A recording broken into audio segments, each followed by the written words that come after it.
Good afternoon and welcome to the Postpartum Hemorrhage Community of Practice annual meeting, Accelerating the Roadmap, second day. Bienvenue à la réunion annuelle de la communauté des pratiques des hémorragies sur le Postpartum, accélérer la feuille de route. Aujourd'hui, c'est le deuxième jour.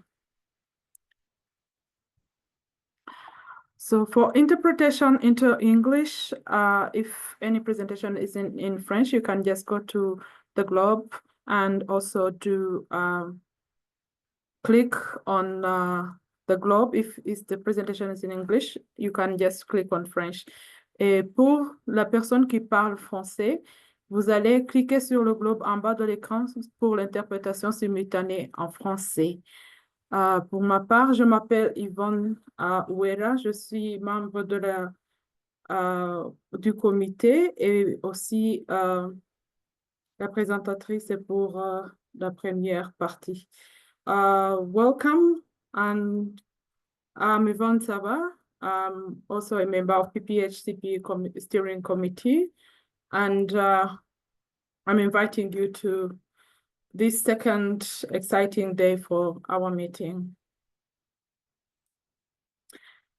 Today's objectives, we're going to review the postpartum hemorrhage, the roadmaps, vision, objectives, and progress, and also discuss interprofessional collaboration to address the PPH and elevate country experiences in interpreting elements of PPH roadmap, but also discuss the refractory PPH and the management.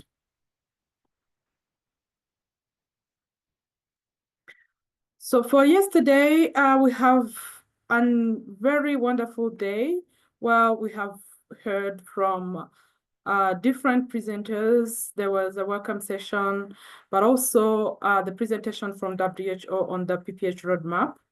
And we heard from ICM about collaborating, the interprofessional collaboration for the PPH management. But also, we heard also implementing the PPH roadmap country examples. We heard from Kenya and we heard from DRC. After that, we have a very good discussion after each presentation.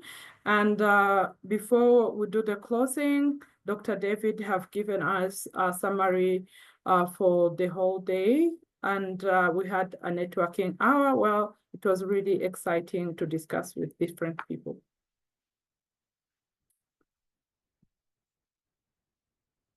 So today's agenda, we're going to hear from different presenters on Beyond Emotive. What do we do when the first response fails? Also, we'll have refractory PPH, country examples, and research roundup. And we have a closing session. And also at the end of today, we'll have a networking hour where we'll break up into different rooms in different regions. So for the housekeeping, please take a moment now if you wish to introduce yourself in the chat box. Just tell us your name and where you come from. For the question to speakers, please write in the question and answer box. For those who are interested, we will be sharing the links to the presentation after the meeting. And the speakers, your moderators will come on camera 1 minute before your time is up. When you see them, please wrap up. Interpretations room, we have English and French.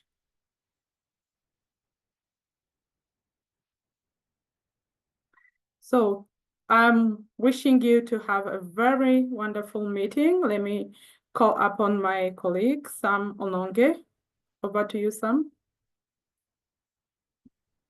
Thank you so much, Yvonne, for introducing us. Good morning, good afternoon, and good evening, everyone. And I would like to add to Yvonne's welcome to all of you to this day 2 of the PPH Community of Practice, which is basically dedicated to advancing knowledge, research, and best practices on PPH. My name is Dr. Sam Ononge from Makerere University, Ministry of Health and Obstetrician and Gynecologist. And I'm going to be your facilitator on this beginning panel, which is looking at beyond motive. What do you do when the first response bundle basically comes in? So as Yvonne said, we're going to have exciting presentations, and there's a line of presenters, speakers who are, you can see from here. But as a way of organizing this, if you have any question, please type in the Q&A, and we shall have that answer at the end of all the presentations. And as Yvonne said, when you see me coming up for the speakers, and that means that your time is almost finished. So beyond motive. Now, when the trial came out last year, 2023, there was an excitement and joy to all of us that the emotive PPH care bundle was able to reduce morbidity and mortality by about 60%. And there has been a drive for many countries basically to scale up the implementation of the motive PPH care bundle. And I know several countries shared yesterday, but even today, I think they're sharing on the emotive. But there is a fraction of between 15 to 16 to 30% of the women who do not respond to the motive PPH care bundle. And that is basically the aspect we are going to handle today, looking at what do you do when the first response bundle comes in. And I'm happy to introduce a line of speakers. The first speaker is Elianis Galos, and who doesn't need an introduction. He did a great work yesterday. He's a professor of obstetrics and gynecology working with WHO, and he was also the principal investigator for the emotive, and he's going to take us through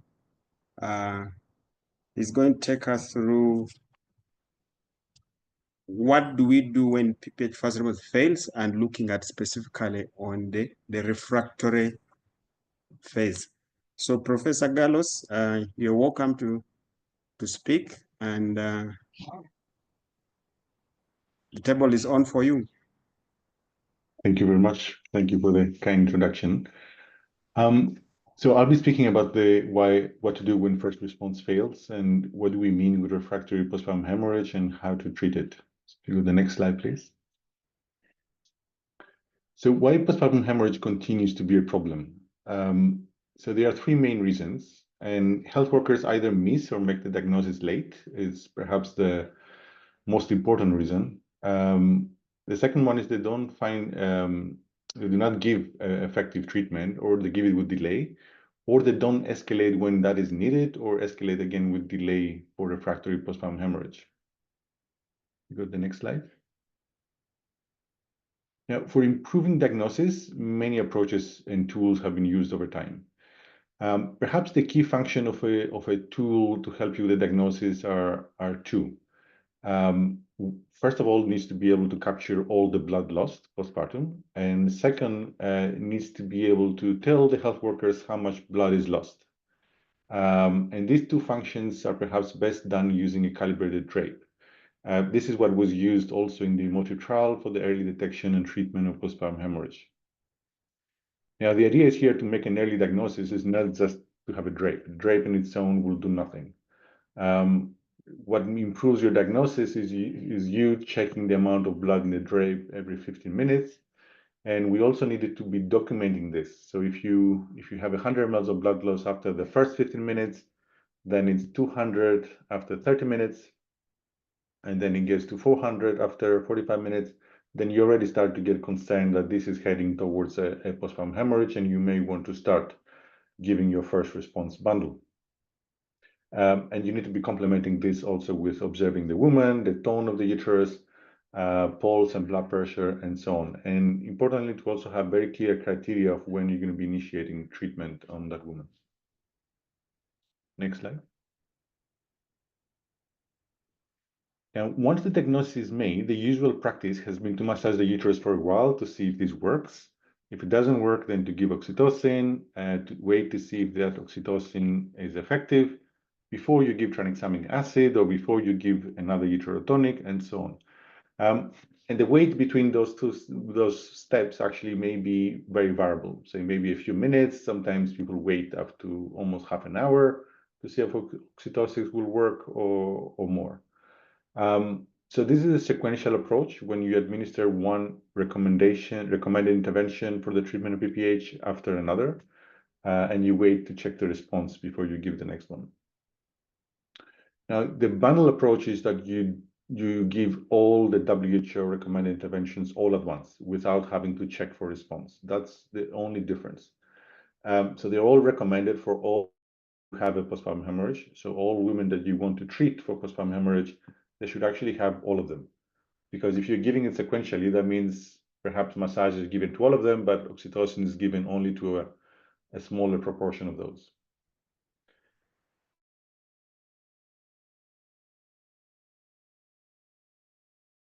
More effective to stop the bleeding if you actually give them all together early. Next slide, please.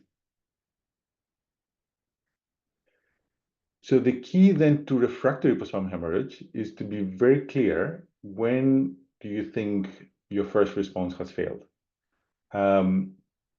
Because then that's when you need to move on away from the bundle now and doing something different. So these are the criteria that were used in the Hemorrhage trial, and it was mostly based on common sense, not necessarily on any sort of specific evidence. But if you have administered the bundle and there is more bleeding, then you obviously need to abandon the first response bundle and you need to escalate. And especially if the blood that has been lost already exceeds the 1 liter. Other sort of alarm criteria that would be there is already hemodynamic instability, or there is a challenging cause for that postpartum hemorrhage that you know that there will be more bleeding coming. So more bleeding is expected, so you will not be alarmed and escalate quicker. Next slide. So to understand in depth what works for postpartum hemorrhage is actually cutting down the time. So if you press the next one. And this is exactly what Emotive did. So you actually cut down the time it takes you to diagnose postpartum hemorrhage, you cut down the time to deliver the first response treatment, and also cutting down the time to escalation. And perhaps that third time of when your first response has failed and you need to do something different is that it can be life-saving. And if you have been so efficient with time all along until that point, what you don't want now is, if your bundle hasn't worked for whatever reason, is now to introduce a lot of delay and having poor outcomes. So you need to be efficiently moving through the steps. So, and the idea is that if Emotive is done successfully, so you have done the early detection, you have used the bundle effectively, then refractory postpartum hemorrhage is likely to be a rare occurrence. So in Emotive, by the end of the study, it was actually reduced from 4% down to only 1%. But nevertheless, if it happens, we need to be ready. So if you go to the next slide, please. So what would you do if all these interventions were done within the 50 minutes, but then the woman is still bleeding? If you go to the next slide, please. So if the woman is still bleeding, that's an escalation criterion, and you need to escalate care. You should not be managing refractory postpartum hemorrhage alone, so you should be getting help. You need to start with a rapid assessment, and if there is shock, you need to manage this as a priority. The vast majority of health workers will try at least one more round of medical treatment before they move on to more invasive treatments. If you were early in making the diagnosis and give the bundle early, then perhaps there is still a little bit more time to try and stop the bleeding with additional tranexamic acid or uterotonics, like oxytocin infusion or misoprostol together with intravenous fluids. Another health worker should be helping you, and they will be continuing to massage, emptying the bladder, and perhaps sweep the uterus to remove any clots or placental fragments. A uterus with clots will never contract despite the uterotomies. And all women with refractory postpartum hemorrhage should receive these initial steps irrespective of the cause of postpartum hemorrhage. Go to the next slide, please. So the subsequent steps are depending more on the woman's condition and cause of postpartum hemorrhage. So these may include blood transfusion for acute anemia or hemodynamic instability, repairing deep tears if they're the cause of bleeding, or applying pressure to the tears if you are unable to suture them at the time and until you get more help. The non-pneumatic anti-shock garments, if there is shock or if there's a delay for transferring the woman to theater or to another facility. The balloon tamponade and bimanual compression if there is uterine atony. Now, if this fails to stabilize the woman or if there is ongoing bleeding, then only surgery, then at that point can save the woman. And that's why it's important to move through these steps quickly. So one treatment step is the first response bundle. And if this fails, there's one more round of medical treatment while you consider additional treatments like blood transfusion and balloon tamponade. And then if you fail with this or these are not available, then you quickly move on to surgery. The important thing is that you move through the steps efficiently, so there is not big delay. And if you actually do require to do surgery, the woman is such an poor condition that she will not survive the surgery. And if you do succeed in stopping the bleeding and save the woman, then you need to offer post-PPH care to minimize complications and symptoms. And that will be covering in the new guideline and the training materials from WHO. Next one, please. And that's all for me. I hope it clarifies a little bit about refractory postpartum hemorrhage. Thank you. Thank you so much. Many thanks to Professor Carlos for taking us through refractory PPH and how to manage it through definitions. And two key things I've picked. If you applied emotive, you might not need to experience a lot of refractory PPH. But if it happens, escalate early, then you will be able to manage, save the woman from severe morbidity and basically mortality. Colleagues, let's put our questions in the Q&A as we welcome our next presenter, who is Dr. Farouk. He's a medical doctor specializing in blood transfusion medicine, and is the managing director of Africa Society for Blood Transfusion, and he's also the vice chair of ICABA board and a member of the Global Transfusion Forum and advisory committee of transfusion medicine. Dr. Farouk, you're welcome to take us through guidance to identify barriers in blood transfusion, which basically affects the majority of our countries that we don't have enough blood available, and is one of the contributing factors to maternal mortality, even when you have saved attack the cause of the bleeding. So Dr. Farouk, the table is yours. Go ahead and share what you have for us. Okay, thank you very much. I hope everyone is hearing me well. And thank you for the organizer, the moderator, and everyone who was involved in developing this session. Of course, when it comes to maternal mortality and postpartum hemorrhage, blood transfusion is quite important line of management, especially in resources-limited countries. Nevertheless, provision of blood transfusion services itself is facing many challenges in such resources-limited settings. These challenges vary from strategic financing, management challenges to technical challenges in the blood transfusion chain itself. And it may be worth to mention that, or to highlight that the blood transfusion is not a healthcare problem in itself. Rather, it's one of the lines of treatment or management of many healthcare conditions.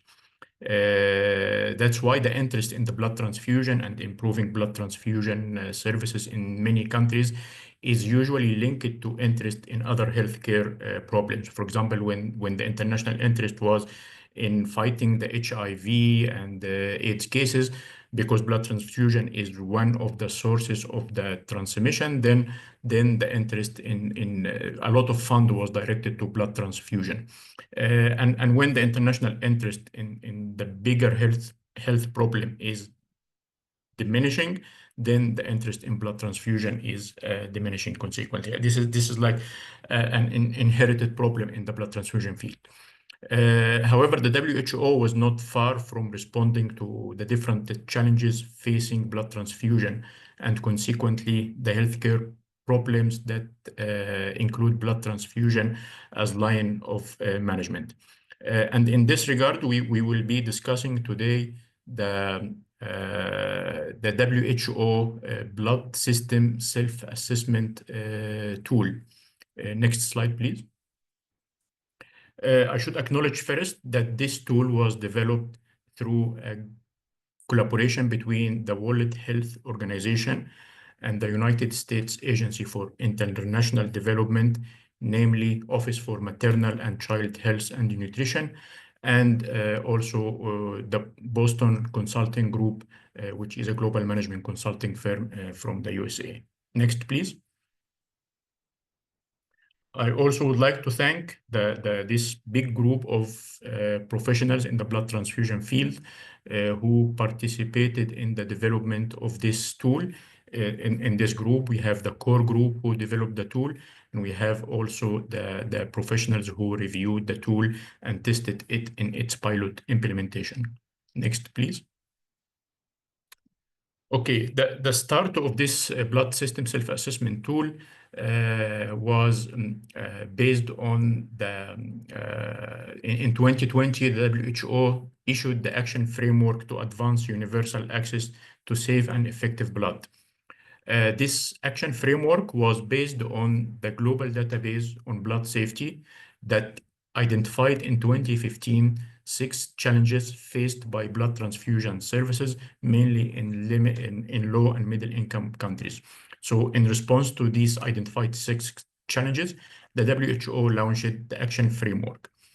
However, after the release of this action framework that identified 6 strategic objectives that blood services should target to reach them, after launching this action framework, many countries were still not able to reach these 6 strategic objectives. And the reason in some times was due to lack of resources, but in most of the cases it was because the countries were not able to identify the different challenges and barriers and how to put priority, how to prioritize these challenges in their country.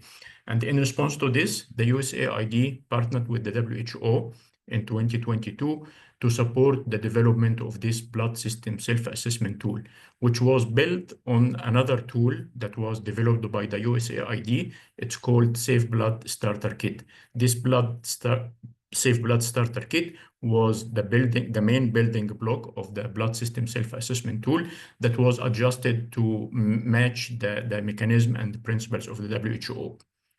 A core tool drafting group was created. A core tool drafting group was created, developed the tool, and then after the completion of the tool development, it was piloted in Ghana in 2023, and some adjustments were made to the tool after this pilot implementation. Next. The main objectives of the tool, it's not only to identify the challenges and to prioritize them, but also it enables comprehensive understanding of the different blood system structures and their components in any given country. Because typically there is no one in any country that has the holistic view of the whole blood transfusion system. And also it promotes discussions among the many stakeholders that are participating in provision of blood services, and allow to identify where investment should be directed specifically in order to have sustainable blood transfusion system able to provide safe blood required for different medical conditions. Next, please. Okay, as we mentioned, the tool was based on the action framework of the WHO. This action framework included 6 strategic objectives, and for each strategic objective, there was a set of high-level outcomes. So what has been done is that each one of these 6 strategic objectives, we took the high-level outcomes for each one, and a set of questions were developed for each one of these high-level outcomes. So next, please. These are the next strategic objectives. Next. Okay. However, in the tool, the strategic objectives were grouped in a different way. So strategic objective 1, 2, and 5, they were grouped at the same level, and it's called the enabling environment. And this include strategic objective 1, appropriately structured, well-coordinated, and sustainably resourced national blood system, and also appropriate national framework of regulatory controls.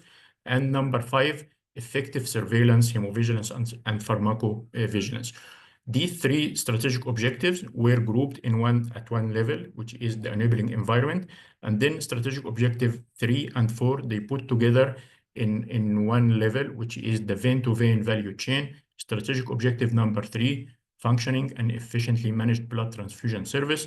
And strategic objective number 4, effective implementation of patient blood management and optimized clinical transfusion practices. So it's simply the supply and the demand of blood. And then strategic objective number 6, which is about coordination and collaboration across all stakeholders, was set in a separate level. Next, please. So this is like graphic representation of the different levels of the tool and what are the exact strategic objectives that we can find in each level. Next. It may worth to mention that in the vein-to-vein value chain, functioning and efficiently managed blood services, we cover all links of the blood transfusion chain, from mobilization of blood donors, collection of blood, testing of blood for transfusion transmissible infections, and also immunohematology testing for ABE and RH blood grouping, and then storage of the blood and ordering of blood and transportation to patients. Next. And on the demand side, we are covering the pre-transfusion testing and the clinical knowledge of transfusion medicine, monitoring of transfusion outcomes, and the reporting of blood transfusion outcomes. Next. Okay, next.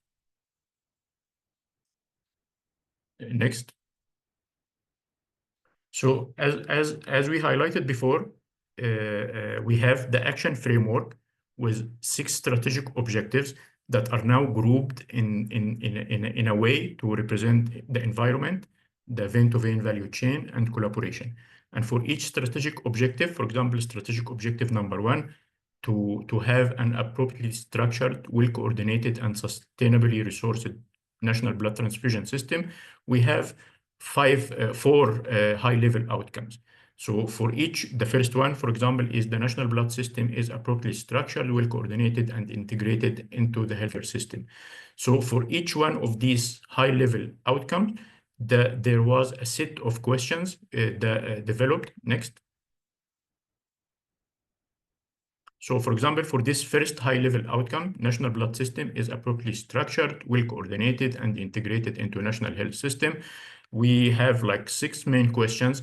The questions in the tool are mostly yes and no questions.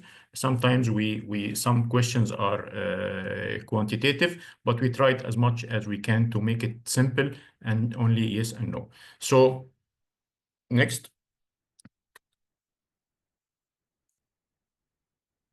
The important thing about using the tool and answering the question is to understand that it is not one-man show.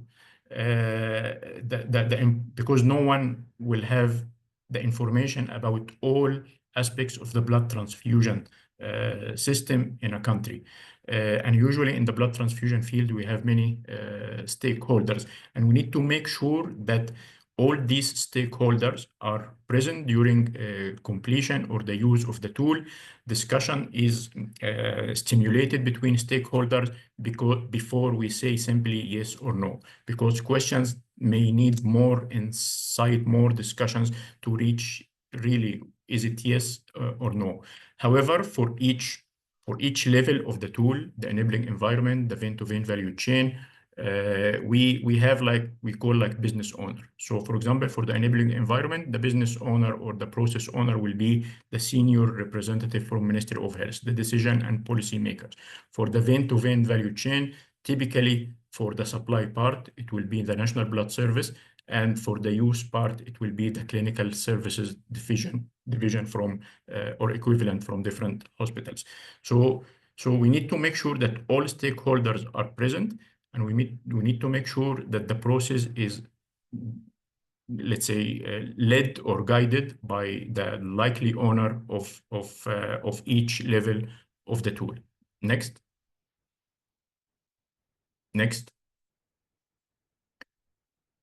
As we said, the stakeholders will gather together. They will read each question. They will discuss, and then they will reach the answer is yes or no. Next. After answering the questions for any one of these high-level outcomes, the worksheet of the tool will automatically start to calculate if this high-level outcome is an area of strength or an area of weakness, which means it's a critical challenge, or this high-level outcome is a moderate challenge. So the system is working, but there are some challenges that need to be addressed. If more than 75% of the answers were yeses, then this high-level outcome is considered a strong area. If less than 50% of the answers were yeses, were yes, then this is an area of a critical challenge and attention should be paid on it. And if it is between 50 and 75%, then it's an area of moderate strength that it is not like a priority now, but attention should be given to it in the future. Next. And after completing all strategic objectives with all high-level outcomes, we will have this dashboard with the three colors, green, orange, and red. All high-level outcomes with green, they are considered as a strength, orange, moderate, and then the critical ones will be with the red color. Next. Okay, after we reach this stage, and now we know what are the strengths, what are the weaknesses, we need to assess the different challenges identified and prioritize them in order to identify which ones we should target in the beginning. Next. And in order to do this prioritization process, we need to look carefully on 5 elements. The criticality of the challenge, healthcare system maturity, the resources available, and the timing and stewardship. So for example, for the criticality of the challenges, any challenge that is found high upstream in the blood transfusion chain is more critical because it affects much more downstream elements of the blood transfusion chain. So we need to identify where is this challenge is situated in the blood transfusion or the vein-to-vein value chain, and give priority to those that affect more elements of the blood transfusion chain. So to give like a simple example, so if we have a blood transfusion sample and we are not collecting enough blood, so it is not worth to do any investment in developing clinical guidelines or inventory management system before we already have the blood needed to be used to treat patients. The second element is the healthcare system maturity. So we don't need to force fit solutions that require significant investment if the blood transfusion system itself will not support these solutions. And in many countries, for example, like these fit solutions, fit IT solutions that maybe we don't have the infrastructure for IT, and then some solutions that are completely dependent on having a good IT infrastructure are implemented. So, but the blood system is not able or not ready to use them. And then the resources available also. We need to weigh the trade-offs between the cost and the impact. typically we need to choose challenges that the cost of these challenges will result in more impact. And the timing is the same, like kind of resource, also the time. We need to balance trade-off between the time required and the potential impact. Maybe one solution will need to be implemented over 1 year, but the impact of this solution will not result in a big improvement in the performance of the blood transfusion system. And finally, the stewardship, like, do staff care really about what they are doing? Is there a dedicated leadership and full commitment to quality and to improvement of blood service? Next. Yeah. This is like a 2x2 matrix that we try to develop to give more visual representation of the different combinations that we can find in the blood transfusion system and what are the suggested potential solutions in different scenarios. So we have on the vertical axis the blood supply system strengths, and on the horizontal axis we have the blood use system strengths. In the best case scenario, we will have a system that have very strong blood supply system and a very strong blood use system, and we call it like fully mature. And in such cases, if our blood transfusion system is fully mature, the action should focus on continuously updating the system, ensuring sustainability and close monitoring to proactively respond to any threat in the future. On the other end of the spectrum, we have the immature system where we have very weak blood supply and very weak blood use. And in such cases, we have a lot of remarkable deficiencies, and action should target system-wide improvements. We should target, as we said, like the upstream challenges that will affect more downstream elements of the blood transfusion system. And of course, in the middle, we have the supply-oriented development. So the supply arm is strong, but the clinical use is weak. And the other way around, if the supply is weak and the blood use or the clinical use of blood is strong. Next. Before I close the presentation, I would like to highlight like few points. First, the blood system self-assessment tool is not meant to compare countries, okay? Each country has its own circumstances, its own environment, and we don't mean to compare countries at all. Second point is the blood system self-assessment tool is meant to assess the blood system at the macro country level. And we should be very careful if we use it at any other level, because those who will complete it at lower levels will not have full information about the macro system of the blood transfusion. And also, they will not have all building blocks of the blood transfusion under their control. So the results may be misleading. Also, potential solution to identify problems should focus on critical challenges, as we said before. However, they should not be considered in isolation of the other links of the vein-to-vein value chain, because maybe we implement a solution to a certain challenge, and this will result in more problems in another part of the vein-to-vein value chain. And finally, blood systems are dynamic, evolving, and they relate to different elements of the healthcare system.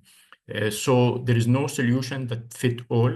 There is no one size fit all. Each country, each blood transfusion system, they will have their distinctive challenges and accordingly the different solutions. And finally, this tool, the use of the tool is not one-time activity. So in any given country or blood transfusion system, the tool is used, challenges are identified, solutions are implemented, and then after this, we use the tool again to identify any remaining challenges in the system. Next. Finally, the WHO issued some supporting documents and guidelines to reach the six different strategic objectives of the action framework. They are mentioned here, and they are available on the WHO website. Next. Okay. Thank you very much. The tool is available on this link. Thank you. Okay, thank you, Farouk, for sharing with us the WHO blood safety assessment tool. Very structured and comprehensive, that helps to assess the national blood system. And this has been really very informative with all the indicators and the scoring system. It looks complicated, but needs us to see maybe some countries who have actually piloted it and basically learned from them. So we're going to, members, put your questions in the chat box. We're going to our last presenter, who is Dr. Nakul Pakar, and is going to share with us the Blood Deserts and the Blood Desert Coalition. So Dr. Nakar is a trauma and emergency surgeon based in Boston, Massachusetts, and he was the lead author on the Lancet Commission of Global Surgery and chairs the Blood Desert Coalition, and serves as a co-PI on the local initiative for emergency blood life study, exploring the implementation of civilian walking blood bank in Turkana, Kenya. So Dr. Takar, you're welcome to share with us your experience on the blood deserts. Give us an understanding, what is this blood deserts and the Blood Desert Coalition? Over to you, Dr. Nakul. Thanks so much, Sam, and thank you all for the opportunity to be here today with everybody. I'm a trauma surgeon and somewhat of an interloper in this community, but I think the one thing that we all share in common is the need to take care of very sick patients and make decisions at a very short notice. And certainly that's the case with postpartum hemorrhage as it is with trauma. Next slide, please. This is our situation, right? We have a patient who, has presented with postpartum hemorrhage, is hypotensive, has a hemoglobin of 3, is almost at the state of death. And when you go through the emotive bundle and do it several times and you ask for blood, there is no blood in the blood bank. Unfortunately, this is a very common problem. Next slide, please. Globally, there is a massive shortage of blood. In fact, it's estimated at 102 million units across all low and middle income countries. This is a study in the Lancet Hematology in 2019. Next slide. Which also estimated that almost every single country in Sub-Saharan Africa, South Asia, and Oceania is in deficit. I think with the exception of South Africa. Now, there's a problem worse than deficits and scarcity, and that problem is having no blood at all. Next slide, please. So we consider the concept of a blood desert as an area where there is no access to blood. The facility where it is located, or the facilities that are located in those regions, do not have a blood bank, and the closest functional blood bank or facility is hours to days away. Next slide, please. This is not a theoretical problem. If you look at, this is the state, the Indian state of Bihar, 102 million people. All the black dots and all the dots are first referral units. So facilities that perform C-sections, lots of them. And you'll see that 70%, so the black dots are ones that do not have a blood bank, either locally or within the same city. Next slide, please. And if you zoom out a little bit, this is now 6 states in northern India, including Bihar. Total representative population is about 660 million people. and less than half the population lives in a location that's within 60 minutes of a blood bank. Next slide, please.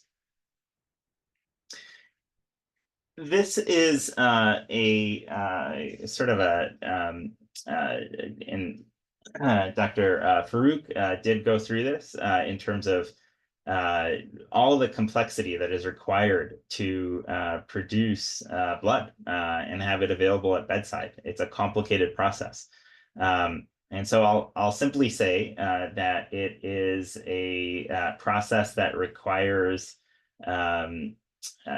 everything from donor management to strategy and leadership to information systems and logistics, and a lot of money to coordinate all of that. So the likelihood that we're going to have blood in every facility, in every hospital that does deliveries where postpartum hemorrhage is something that we will encounter is very slim, right? Especially in the near future, maybe a few decades from now, but definitely not this year, not next year, not in the next 5 years, right? Do we expect that blood is available everywhere? Next slide, please.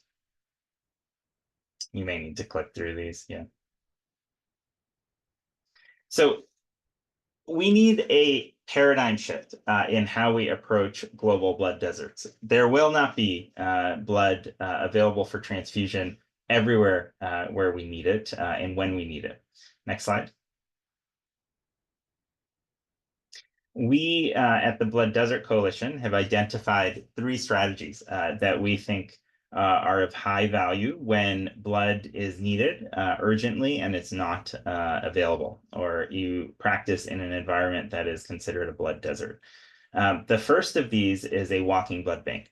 The idea of a walking blood bank is consistent with emergency transfusion. It's a just-in-time transfusion process where when blood is needed emergently, donors are mobilized on demand.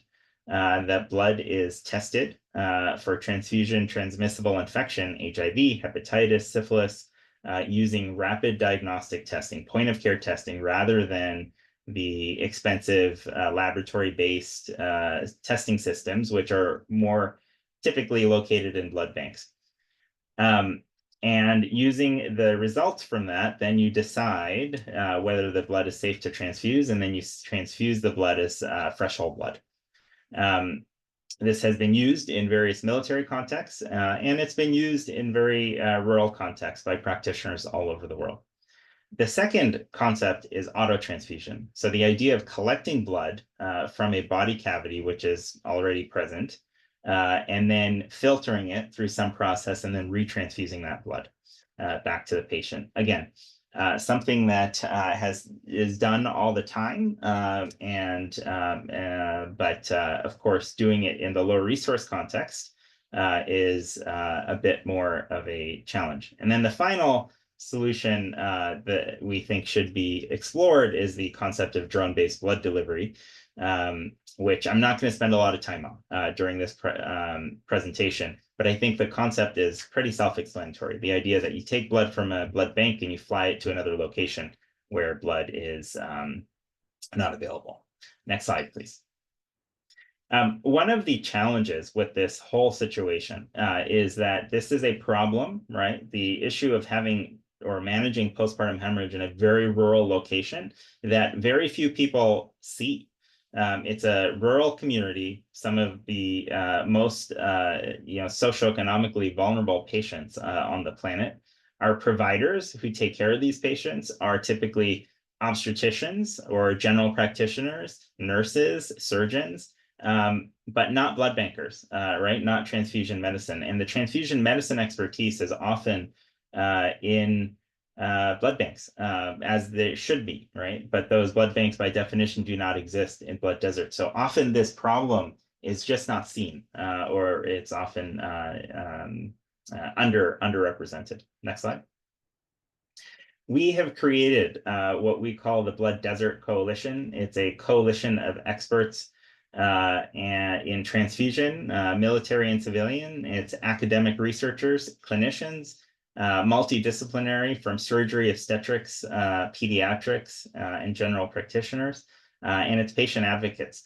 Our vision is that no one should die from a lack of blood transfusion, and we hope to establish the research, education, and implementation agenda necessary to eliminate the world's blood deserts. Next slide, please. We can skip this. Next slide. Our group met last year and came up with a consensus statement in the Lancet Global Health. Next slide.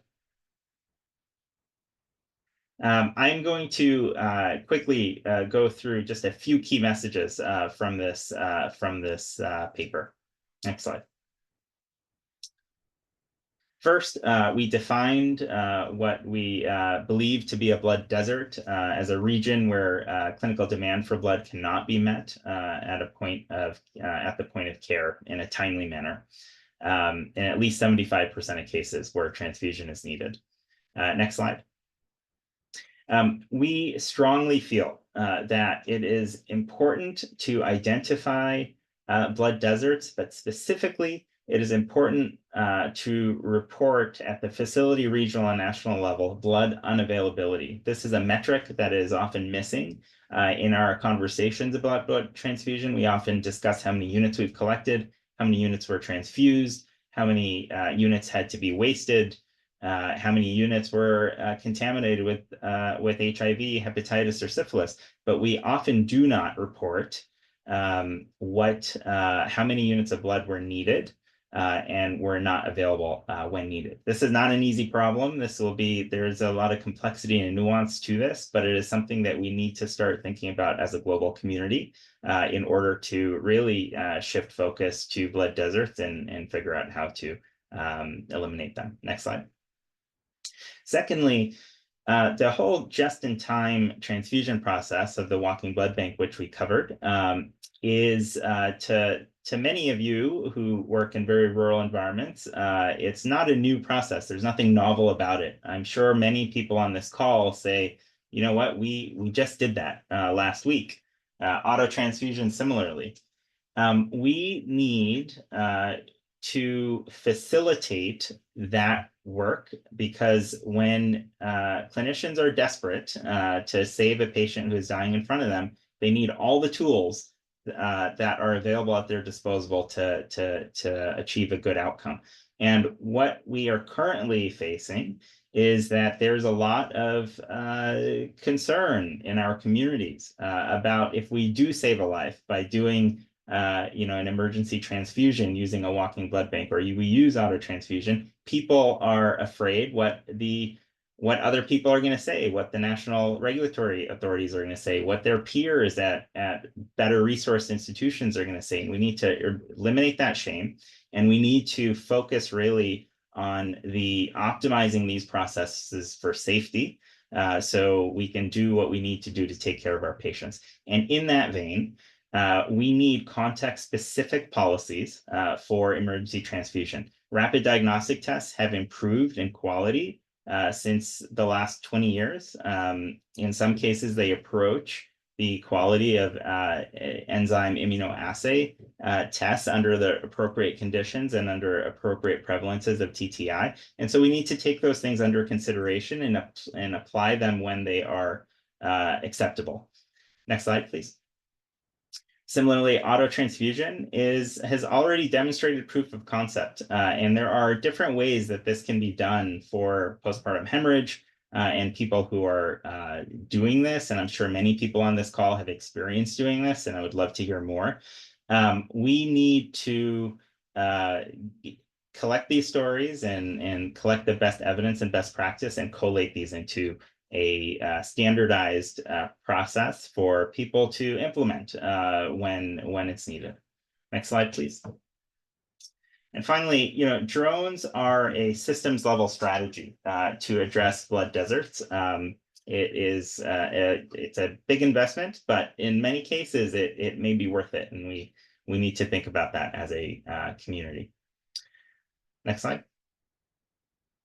And I will just re-emphasize that none of these strategies can replace a high-quality blood banking system.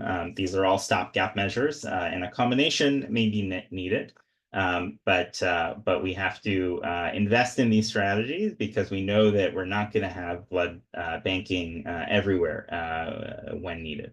Next slide, please. This is our team. Next slide. We are split up into 5 working groups, and we have a variety of projects ongoing. We would love for anyone who's interested to reach out and join the group. Next slide. I'm going to skip the next few slides for the sake of time, so we can move past this. Next slide. We are doing an implementation project for the walking blood bank concept in Turkana County, Kenya. Next slide. We completed a phase 1 study looking at the need, feasibility, and potential safety of the rapid diagnostic testing platform.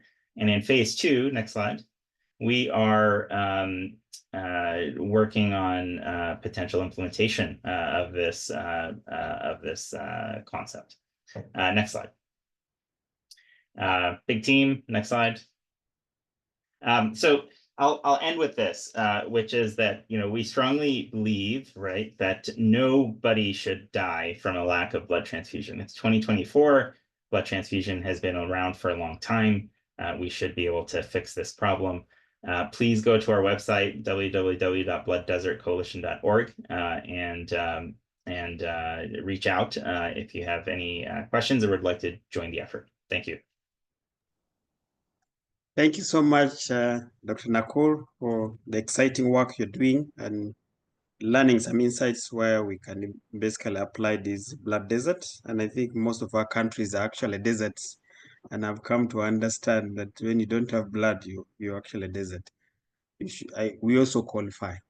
We're going to the next session, but I want to thank Nakur Mohammed and Galos for their presentations. And we're opening now to the Q&A. There's some questions which have been already sent. Maybe to start with Nakur, I will mention possibly all of them, and then you can go and answer them. One is that what can the Global Health Committee do to advance these initiatives and make blood available in the lowest resource blood deserts, like in many low-income countries? And then the second question for you is that what are the core barriers to implementation of civilian walking banks in many of our low-income countries?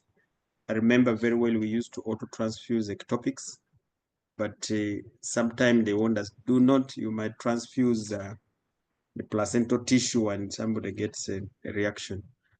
And to Galos, there was a question related with the, let me look for the Q&A question. Okay, now you can first answer that as I look for the other question in the Q&A. Okay, go ahead, then, Naku. That's good. I will be brief. Thank you for those questions. Very important questions. I'll say just 2 things. One is there are a variety of things that we need to do as a global health community to realign around this very important issue.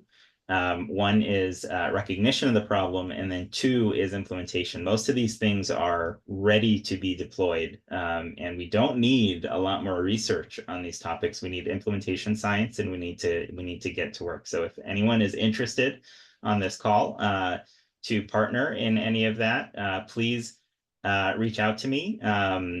Go to www.blooddesertcoalition. At the bottom, there's like a contact us, and you can just put in your name and email, and it'll come straight to me, and we will connect, and love that. And then finally, on the barriers to walking blood banks, again, same thing. It is, there really shouldn't be barriers to walking blood bank implementation, but it's logistics, and that's what our implementation study is really focused on. But we need lots more, just like those. Thank you. Thank you, Naku. For Carlos, if you, like, for example, working in some of the small hospitals which don't have like a theater, what refractory response would you prioritize to introduce like primary health facilities where there is basically no theater? And then another question for you is whether the use of shock index for assessing the need for further treatment can you speak on the use of the shock index in the management of refractory PPH? Does it have a value? Yes, Carlos, you can unmute and respond. You can unmute. Can you hear me? Yes, we can hear you now. Yep. Okay. I think the shock index probably can be useful because it's a calculated measure using pulse and blood pressure, and pulse and blood pressure was also used in emotive study to help with the diagnosis. So what we're asking providers to do is to routinely assess the woman every 15 minutes, at least 4 checks where they need to look at the blood loss in the drape, check the tone, and at least once in the first hour, check the pulse and blood pressure. If they are normal, they don't need to be repeated. If they are abnormal, they definitely need to be repeated again, especially if the blood loss is ongoing or there's any other concern.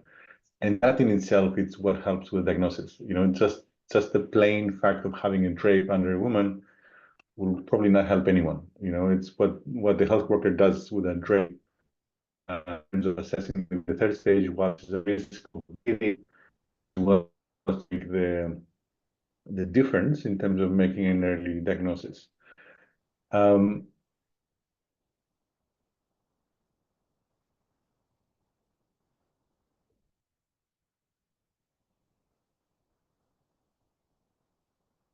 Hello.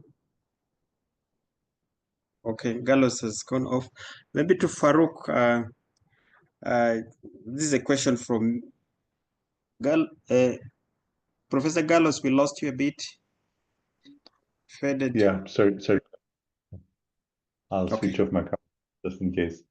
So the second question was about what to do if you don't have a surgical theater access.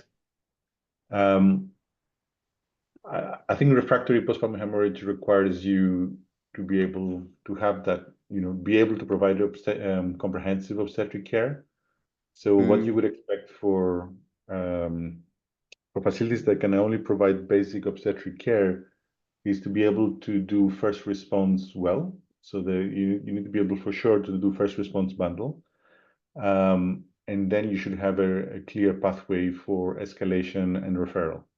And you need a good evaluation of how long does it take you to refer to a different facility, because if you need to offer any of the refractory care treatments, so there's not a big delay between you referring and the women receiving that treatment.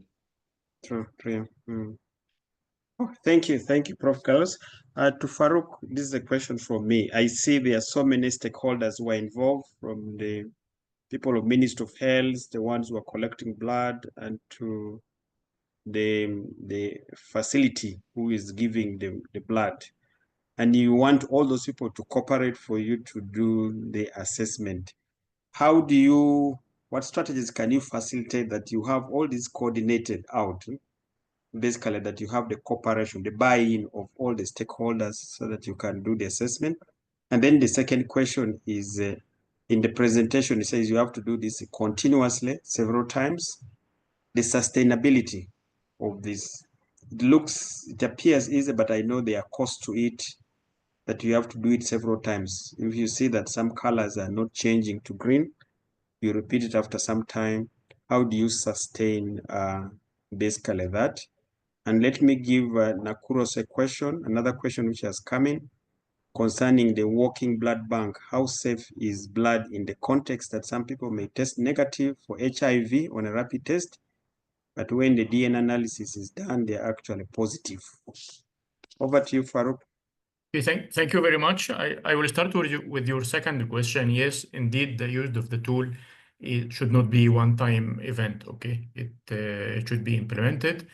We implement solutions and then we reassess again. It's like this Deming cycle of quality: plan, do, check, act. Okay, it's the same cycle, and I should assure that there is no big cost associated with implementing or using the tool to assess. Now, even after COVID, with the big boom of use of the like online meetings and online events, okay, it became easier and easier to bring many stakeholders into a virtual discussion at very low cost. Of course, if it is face-to-face, it's well and good, but if not, or virtual implementation of the tool is easy, especially that the tool itself, it's electronic, okay? It's available in paper form and electronic form, so you can answer all the questions electronically.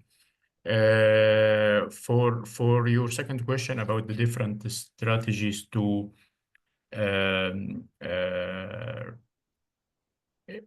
bring all stakeholders together.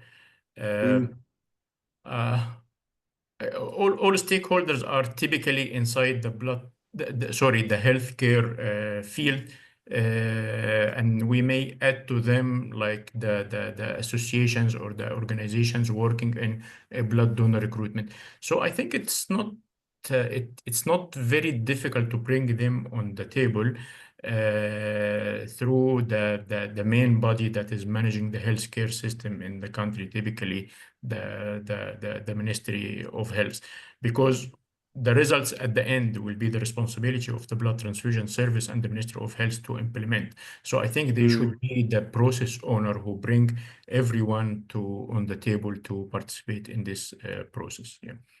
Finally, I saw one question in the question and answer box asking about the blood system in Uganda, in how the blood donation is being done in resources limited countries like Uganda.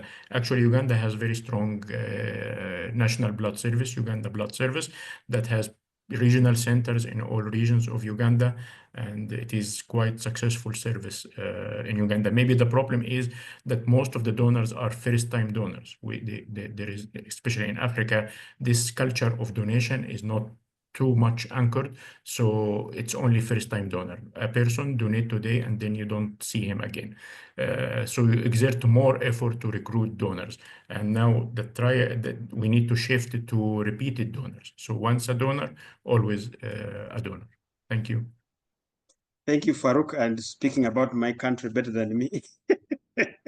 Yes, actually we use voluntary donors, and as Farouk mentioned, when those voluntary donors are mostly from schools, the only challenge when the schools are in holiday, that's when you are hit a snag. If the holiday is longer, then you basically have a really big shortage of blood in the country. And otherwise, the blood banks which have been spread across the whole country is actually reducing the shortages. It is only a few regions where the donation is actually very low. But currently, I think we're having enough supply of blood. Nakul, there was a question for you, testing negative and then positive with the DNA testing, and the blood has already gone to the patient. Already gone to the patient. It's a great question, and it's a very important question. And I'll answer it two ways. One is that in optimized conditions with low prevalence of TTI in certain communities and good quality fourth generation rapid diagnostic tests, the gap between rapid diagnostic point of care testing and enzyme immunoassay testing is actually quite narrow. So that risk can be minimized. The second way I'll answer that is that we are not advocating for point of care testing to replace any sort of testing mechanism or the standard of care. This is only for those situations like we've described earlier, where you have a patient, they are on the verge of death because of refractory shock from postpartum hemorrhage. And you don't have blood to give them. So your choices are really death from lack of action or the chance of life based off of an emergency transfusion process, which can be quite safe. Thanks. Well, thank you, Nakul. The question to Carlos is there are two questions. Maybe I give first one. One is, when you're addressing refractory PPH requires effective teamwork, do you recommend any approaches to support a team approach? Carlos, you still there? Thank you very much. I was just typing an answer. I think the hands-on simulation-based training where possible is ideal as a principle. in many places, we found that doctors prefer to train separately from midwives and nurses, and that's not something that should happen. It will take both cadres to manage a postpartum hemorrhage. You need all hands on deck, and they all have things to offer for that management. So they should be training together where possible, and they should be working through the scenarios, together. What will happen in their facility. They should have their own protocol adaptations if needed for postpartum hemorrhage, similar to the scenario that we discussed earlier. If you are in a smaller facility, you need to have clarity of, what I can actually feasibly do. I can do the first response bundle very well, but because it takes me half an hour or to an hour to a larger facility, then I will make an assessment within 10 minutes or 15 minutes. If that has worked, then I'm referring elsewhere, and this is my process for referral. So I think that clarity of thought needs to be there, because that will save a lot of time, when the situation happens, on being successful for the management. Okay, thank you, Prof. Carlos. There's some questions in French. I don't know whether they have been translated. Jennifer, help me. My French is 0. From Janina. Has it been already answered? The French team. So the question is, if we have to deliver blood with a drone, how can we do the confirmation testing?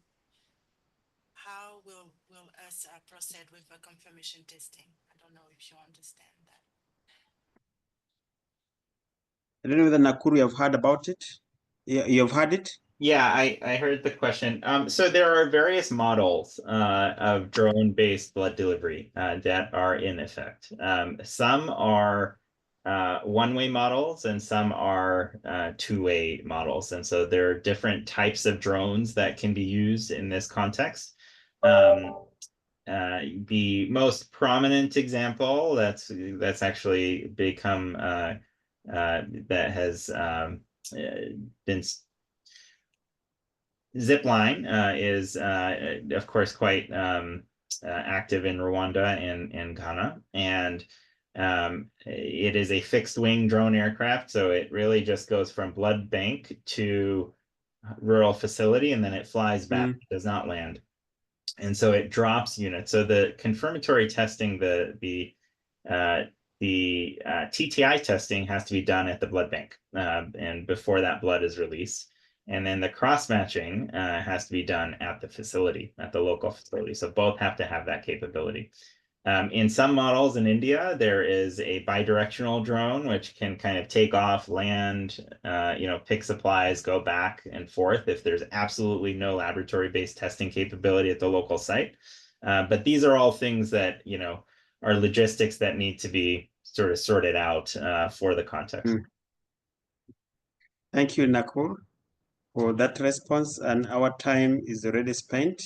And I want to take this opportunity to thank Carlos, Mohammed, and Nakur for your presentation, and for the audience for the very active questions you asked. This has been exciting, and there's a lot of learnings which I've actually got. For the rest of the discussion, I think we shall carry it to the networking room so that we can continue the discussion on refractory management and the blood desert and the transfusion tool, assessment tool. I would like to take this opportunity to introduce Kasum Thupa, a technical principal advisor of Momentum Country Global Leadership, who is going to take us through the next phase of country examples and refractory PPH. So Kasum, you're welcome. Thank you so much, Sam. Thank you. Briefly introducing myself, I'm an obstetrician and a gynecologist and a principal technical advisor for USAID's Momentum Country Global Leadership. I'm also the president-elect of the South Asian Federation of Obstetricians and Gynecologists and the member of this PPH steering committee. We've just heard excellent presentation from our experts who have really highlighted on what to do when the first response fails and how we move on to escalation. One thing which also is really important for us to remember is the PPH roadmap itself mentions clearly that advocacy is crucial for PPH implementation, including promoting and development of safe blood bank systems. So in this current session, what we will hear is from our speakers on who will be really highlighting on how they have been addressing refractory PPH in their own countries. And we will hear from different speakers. We have 3 speakers here. We will start with Karen. Karen is a program coordinator at the Luala Community Alliance, Kenya, supporting emergency obstetric and newborn care in counties with high burden of maternal mortality. Karen pioneered the rollout and adoption of non-pneumatic anti-shock garment innovation for the management of PPH in Kenya. She also worked closely with the Ministry of Health to roll out emergency obstetric and newborn care training to the counties. Karen will be really sharing the experience of NASG in Kenya. Over to you, Karen.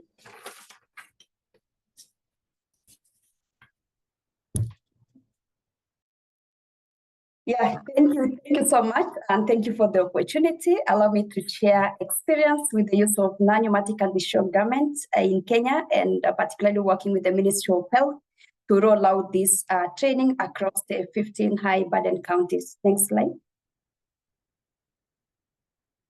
So Luala organization is community-based. It was started by community with the aim of fighting high maternal and child mortalities and to combat high HIV pandemic. They start by building their first hospital through donation of lands, resources, and labor and expertise. And today, Luala Community Alliance is a big organization that is on a mission to transform health systems by centering communities as leaders and change makers. We are working to improve the systems, to catalyze the systems, and to strengthen and improve health for millions of people across Kenya. Next slide. So the problem in Kenya, we've had high mortalities, high neonatal, high child health mortality, high maternal mortality. 20.4 million of people lack access to essential healthcare, and half of million of women in Kenya report challenges in accessing healthcare, and women with the lowest income are twice likely to face barriers in accessing healthcare system. More than 6,000 women die annually due to pregnancy and childbirth complications. Just like high burden counties, 15 out of 47 counties in Kenya contribute to 98% of maternal mortalities. And these are the counties that Luala is focusing to catalyze the systems and to support and to introduce non-pneumatic anti-shock garments, which supports in refractory PPH that is not responding to fast response bundle or emotive. And we are working closely with Migori County, Baringo County, Homa Bay County. And in our model, by 2028, then we should be able to expand our model to 15 high burden counties. Next. So Luala Community Alliance addresses postpartum hemorrhage. It's the leading cause of maternal mortality in Kenya. And from the last MBDSR review, 2024, 37% of these mortalities are caused by postpartum hemorrhage. So it's the leading cause, then followed by others. And of course, antepartum hemorrhage is also coming up, contributing to 9%. And we cannot assume and talk about PPH, but when you talk about obstetric hemorrhage, then we combine the postpartum and antepartum hemorrhage. So the obstetric hemorrhage initiative aim to improve the quality of PPH emergency care at the facilities that conduct delivery. And we began these projects in Migori County in 2018 through our partnership with University of California, San Francisco Safe Motherhood Program to introduce non-pneumatic anti-shock garments by Professor Sue Miller and Michelle. After successful departs, this program really expanded, and we had to include other, fast response bundle. And in 2019, just to catalyze to catalyze the information and to ensure we are building the capacities of healthcare providers. So the PPH bundle includes uteratories, of course, tranexamic acid, and the use of UBT. So from 2018 to 2024, NASG and PPH bundle were introduced in 415 health facilities across the 6 counties that we already are working directly with. Next slide. So what is non-pneumatic anti-shock garment? So the picture seen here is a woman. Typically, that's how when you apply NASG to a woman who is bleeding, looks like from the first segment to the second segment, third segment. These are applied on the leg segment, and then we have segment 4, the number 4 on the pelvic segment, and then we have segment 5 and 6 applied on the abdomen, directly on the navel to compress the uterus and targets the aorta, which is the main supplier to the uterus. So it's a low-cost, reusable device that is made of neoprene and Velcro. With proper management, proper storage, proper washing, then this device can be used for up to 144 times. It can be applied by anyone. And in our training model, we are training healthcare providers and technical and non-technical healthcare providers so that they can support in implementation process. And in referral system, we've also included non-pneumatic anti-shock garments in our ambulances so that the drivers are able to apply and they have knowledge even as they transport hemorrhagic women to a higher facility. And then in our maternities, we ensure we orientate everyone, the skilled healthcare providers and supportive staff, because this device you cannot apply alone, so it requires 2 healthcare providers. And sometimes in smaller health facilities, we have only 1 healthcare providers, and the support systems are the people around. It could be the supportive staffs or the even security officers who works in the hospital. They come in and support. So we provide this knowledge to everyone in the health facility. Next. So the use of NASG helps stabilize patient, and it can be used by when you are still evaluating what is causing PPH, when you are transporting on the transit or even before transporting. And as you prepare and deliver, when you're preparing to deliver definitive surgical treatment, it may support recovery post-surgery and reduce time to discharge. The NASG can be used safely and comfortably up to 72 hours, but this scenario varies from county to county, depending on the health systems, depending on time the definitive care is available, and especially where we are working in a most challenging environments, counties with dynamic, where sometimes accessing the blood transfusion is an issue, and there's a lot of delays, and sometimes delays in transporting women to higher health facilities where they require specialization, or even as you wait for the consultants to come in and review the patient and support the midwives and clinicians to manage the patient. The NASG also help avoid unnecessary hysterectomies for refractory PPH or uterine atony that is not responding. It may also decrease the number of blood transfusion needed for the patient. Next slide. So our training cascade, in Kenya, when we are rolling out this training, and particularly on emergency obstetric and neonatal care, we are glad that the country was able to adopt non-pneumatic anti-shock garments into the training curriculum. So we've rolled out from the national level where we train the national trainers on the use of non-pneumatic anti-shock garments. And the national trainers then move to the counties to support rollout of this EMOC curriculum. Then in the county level, we train the county TOTs and the facility champions. So the county TOTs support rolling the training down to the down level, starting ensuring every facility is having a facility champion trained on the use of non-pneumatic anti-shock garments. And this facility champion will be able to map all the healthcare providers providing service in maternity and ensure they have the skills, they have the capacity to apply non-pneumatic and short garments to manage the woman who is on NASG. So these mentees at the maternity receive the on-job training through the skills lab, practicing a lot of application skills. And they are also tracked, and they use mentor manual and mentee logbook.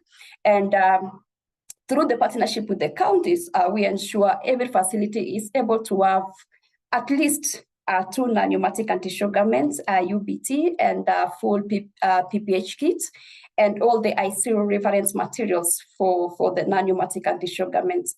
And we strengthen the systems to ensure, even as we advocate or deploy non-pneumatic anti-shock garments, then the other PPH commodities are able to be available in the supply chain. And then, of course, ensuring the healthcare providers are doing a lot of simulation, doing a lot of drills, and activating obstetric rapid response team in the department.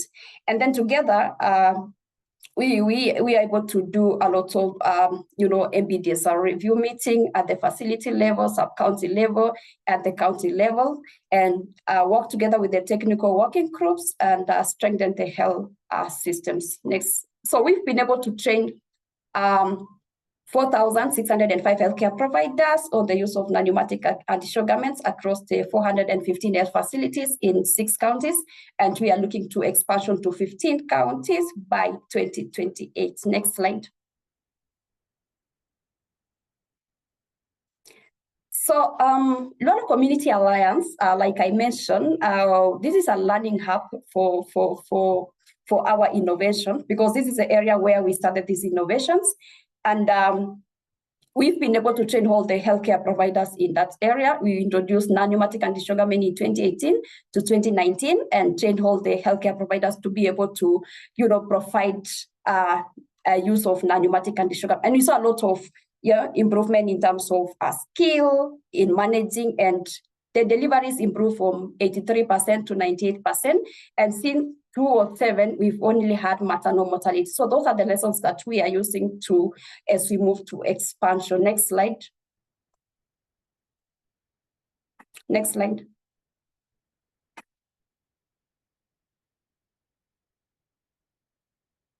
Yeah, so progressive updates. I was saying we partner with the Ministry of Health to cascade. Sorry, you've moved so fast. So achievement at the national level, we've worked closely with the National Division of Reproductive Maternal Health to develop. Yeah, thank you so much, Dr. Kisum. So in partnership with the Ministry of Health, we've been able to expand the use of non-pneumatic anti-shock garments to the counties. And currently, for the first county where we started the implementation in 2018, then we've been able to saturate all the health facilities, ensuring every facility has at least 2 non-pneumatic anti-shock garments. And then we expanded in 2023 through the lessons learned in that where we started, and we were able to support 4 counties. And this year we've supported 1 county, Baringo County. And before the end of the year, we've put a lot of plans to support additional 6 counties. Next.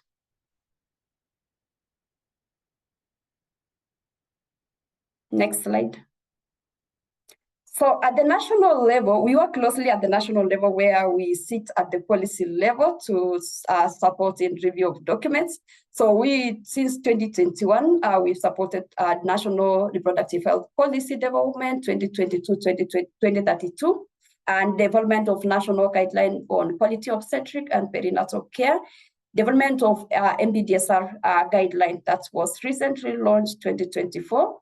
And one of our major interests is the EMOC mentorship curriculum, which they have adopted the inclusion of NASG for the country, for the national, and that is what we are using to roll out the training.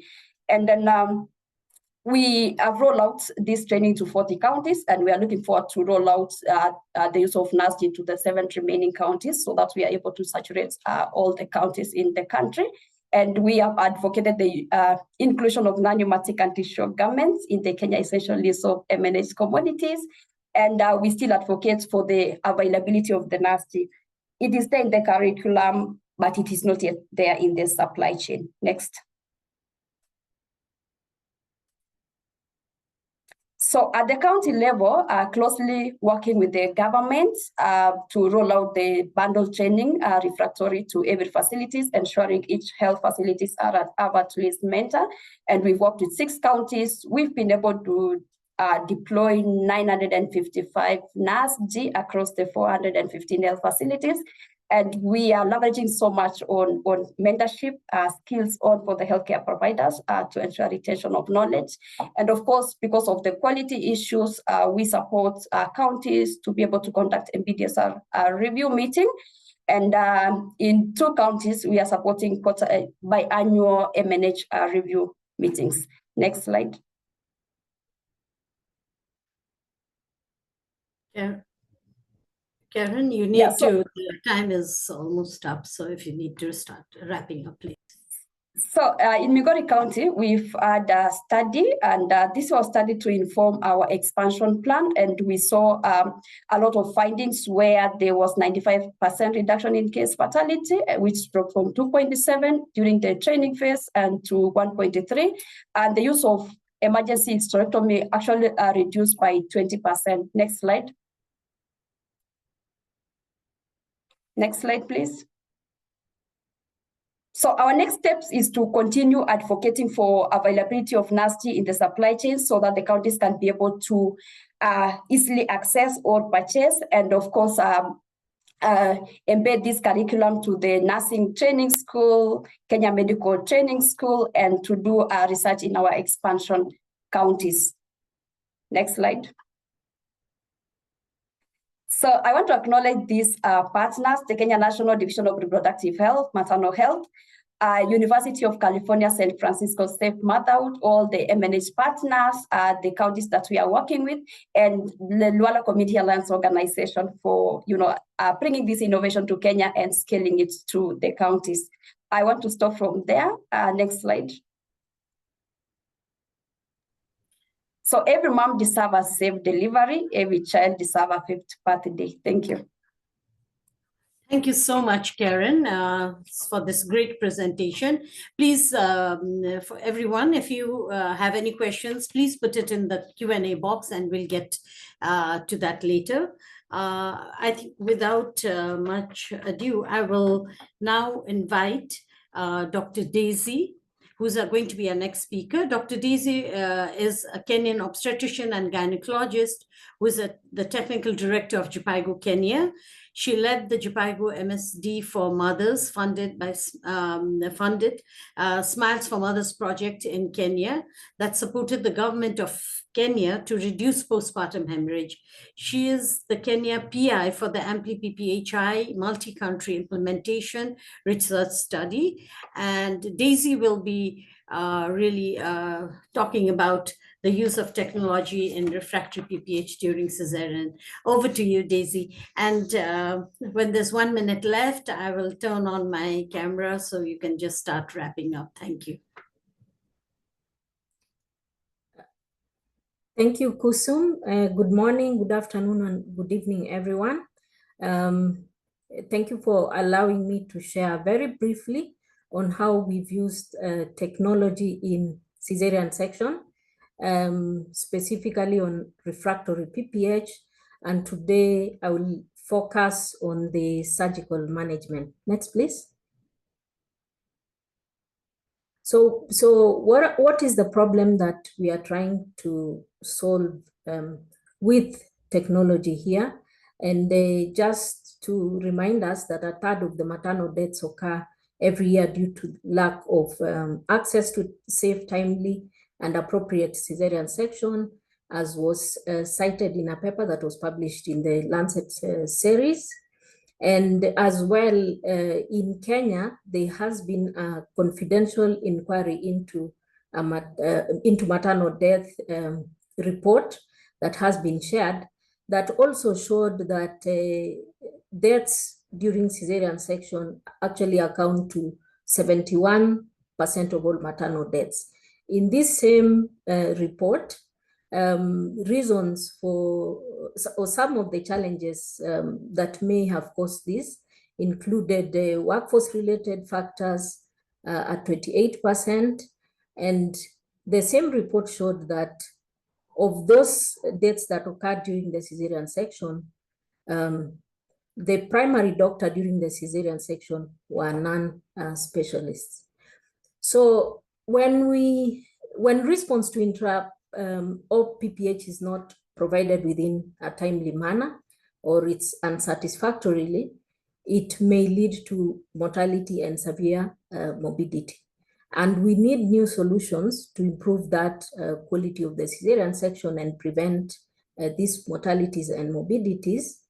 And improving quality then means that these solutions would be able to allow us overcome challenges associated with a few obstetricians that are available to support, the lack of skills by our non-specialists, and also access challenges, including the interfacility distances that we experience, or even challenges like pandemics that may have even worsened the issue of the interfacility distances. So ensuring that we have these solutions then ensures that health systems are able to equitably deliver this service in a safe, timely manner for the women wherever they are all the time. Next, please. So to strengthen PPH and to make sure that the systems are resilient, we do know that there has been challenges with our routine clinical training and mentorship, and it's been impeded everywhere across the world, making in-person support challenging. And of course, this has impacted quite significantly in the delivery of our surgical care, and including access to CS or response during refractory PPH.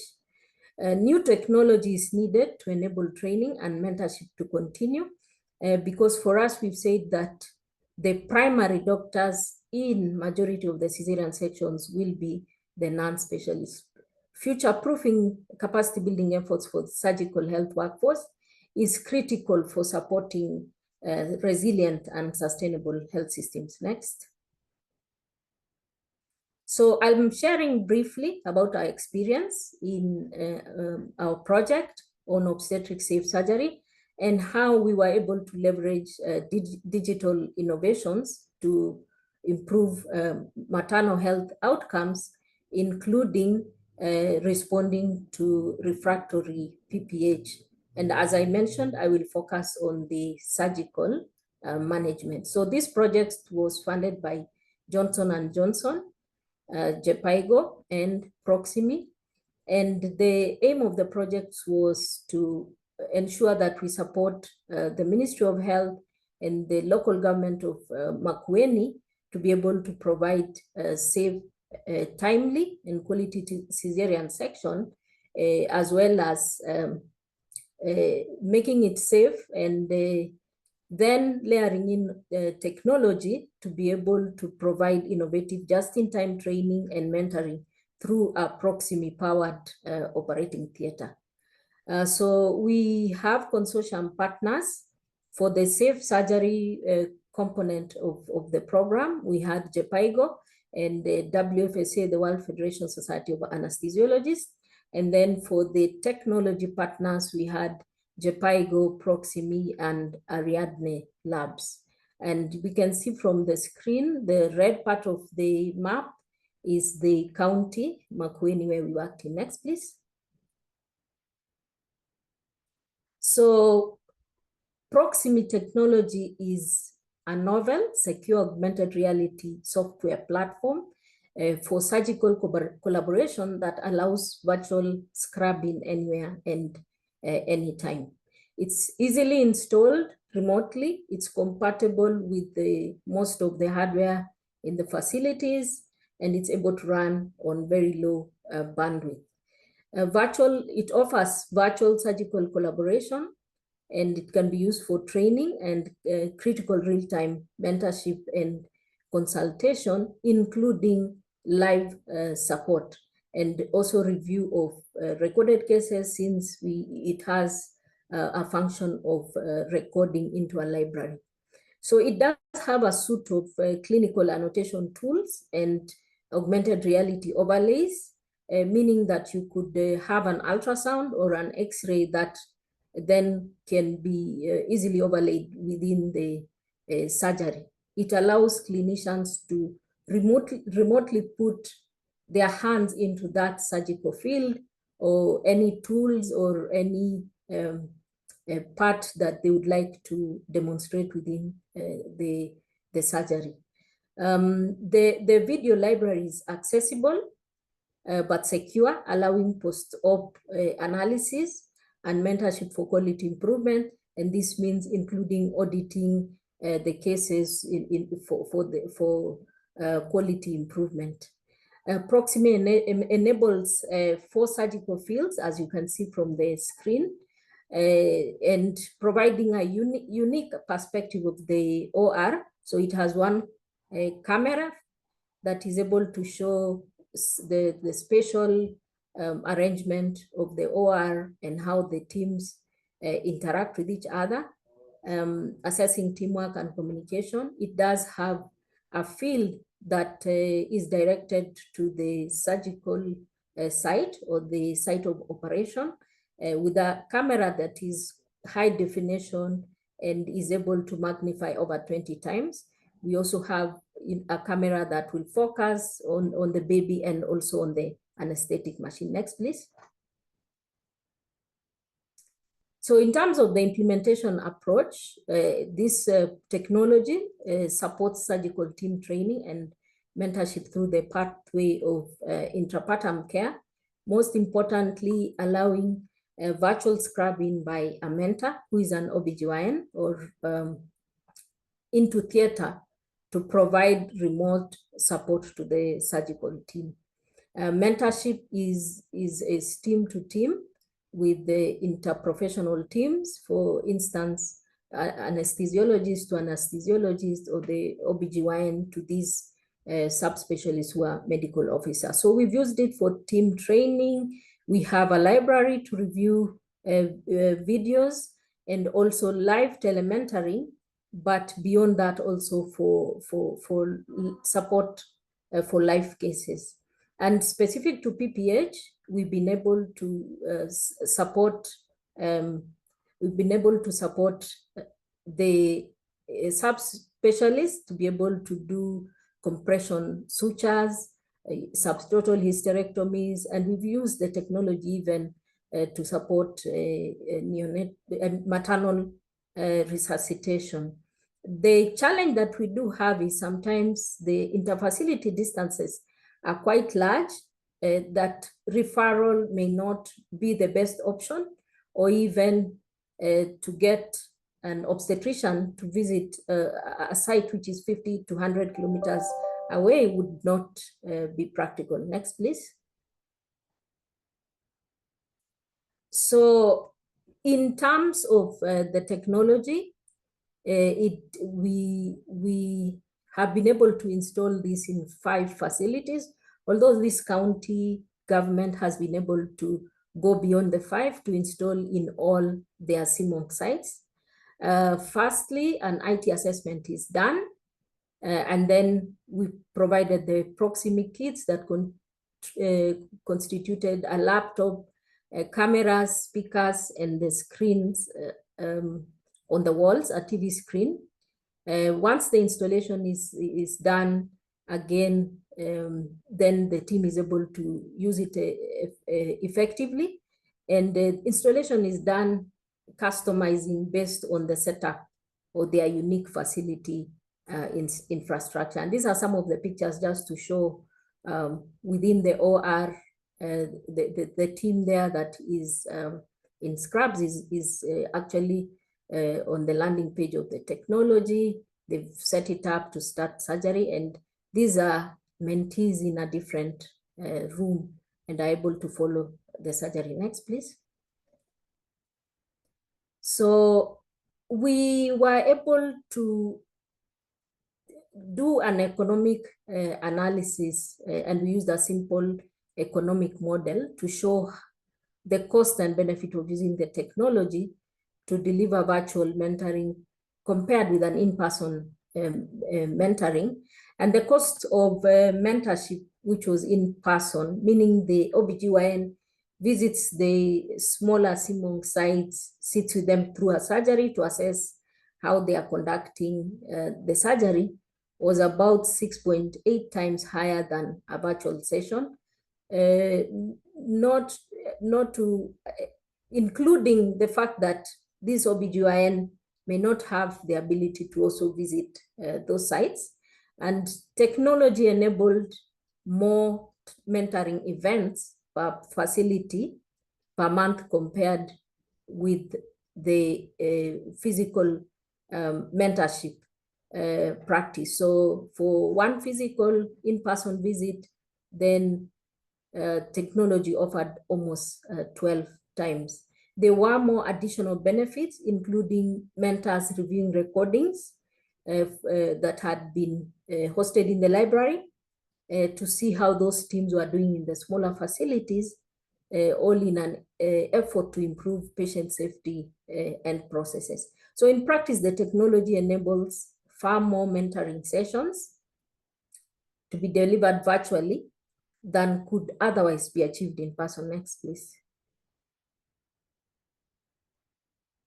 So if we are thinking about a scale up of the technology, there are some issues that we need to think about. A big one is the network connectivity. It does run on very low bandwidth, and the facilities have been able to hotspot tether whenever internet would fluctuate. And then those experiencing network challenges. We need to wrap up now.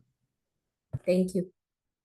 And those experiencing challenges could be supported with the routers just to make sure that it's more stable. And then making sure all the surgical team members are familiar with the technology, how to set it up ready for the surgeries.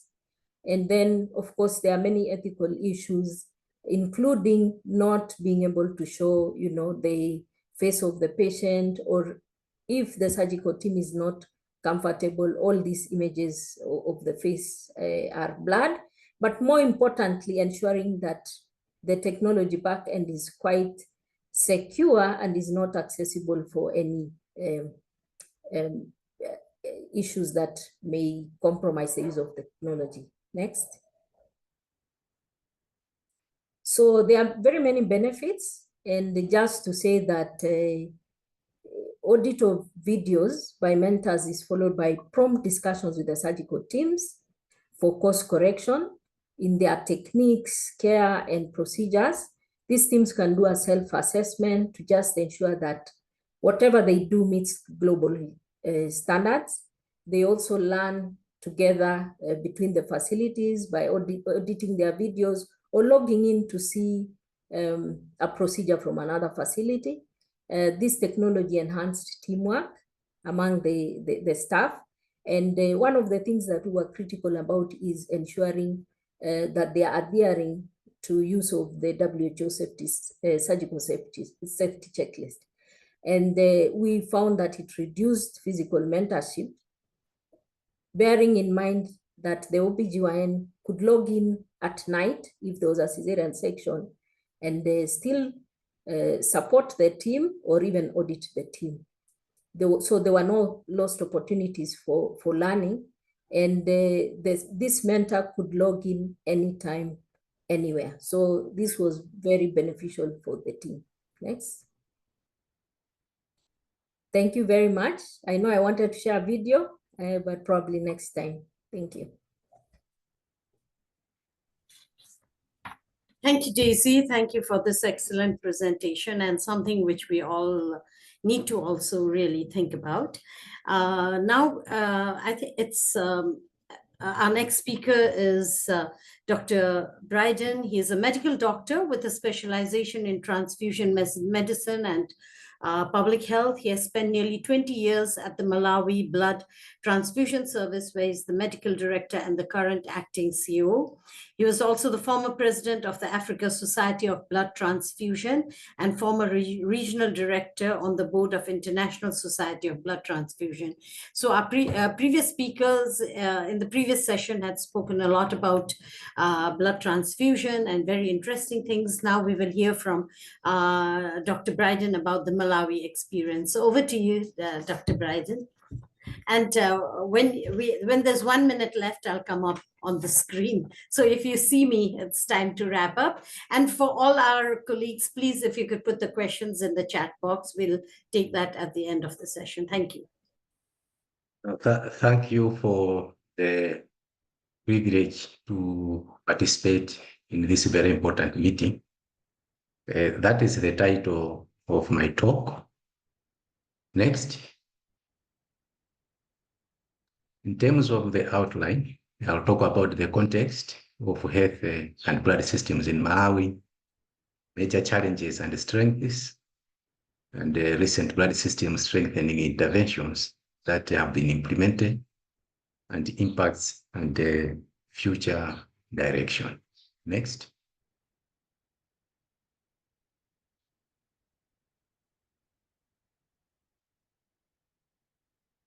For Malawi, really, the maternal mortality has been declining, but it's still high at 439 per 100,000 live births. PPH contributes a quarter of that, and largely due to access to blood. The Malawi blood transfusion system was established in 2003. It has grown to about 105 donations for a 20 million population. In 2023, it went to 122,000 whole blood donations in 2024. We believe that the continued improvement in availability of supply of blood is critical to realizing the SDGs for maternal, newborn, and child health, as well as the general welfare of the people of Malawi. Next. So in terms of the blood transfusion service in Malawi, it's a centralized system with the Ministry of Health responsible for policy and guidelines. It appoints a board to run the National Blood Transfusion Service, and the board in turn appoints a senior management of the Nationally Coordinated Blood Transfusion Service, which is registered outside of the civil service as a welfare organization. Next. It runs on a model of collecting, testing, processing, and distribution. Transfusions in hospitals are managed by the hospitals themselves and not by the National Blood Transfusion Service. Next.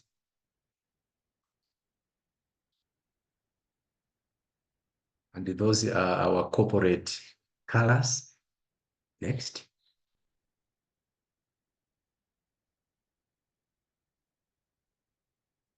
There are currently 4 regional centers in the north, center, east, and south.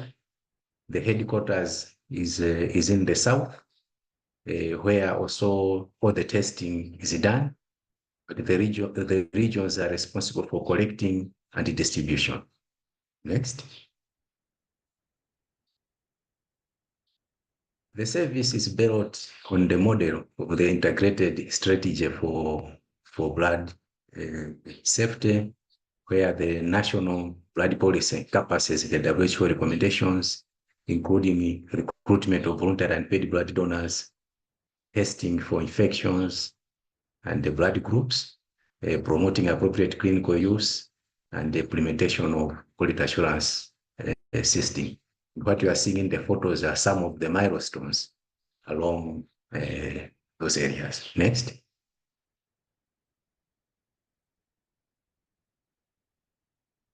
In terms of funding, initially with donor funding, starting with the EU, PEPFAR, But later on, we graduated to cost recovery, where for every unit of blood we supply, we charge, be it a government hospital or a private hospital. In Malawi, patients in government hospitals do not pay for medical services. Therefore, all these bills are paid by the government. They contribute about 75% of the budget. We also receive a grant from the Global Fund, which constitutes 21%, and we have other smaller sources of income.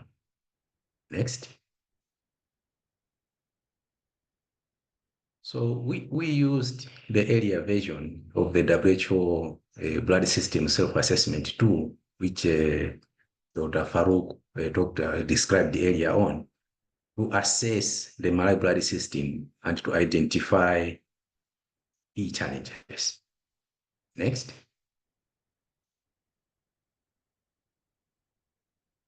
A busy slide, I'll just highlight the key things. I think we identified a number of strengths at governance level, such as being established outside of the Ministry of Health and the successful scale up of supply, blood and blood products over the years.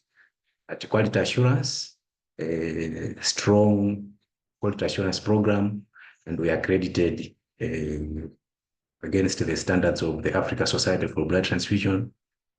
We have guidelines for clinical use of blood and blood products. We have experienced technical and support staff.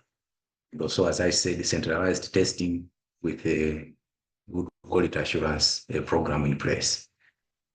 The challenges were mainly to do with data, or in particular, advocacy, decision-making, and planning.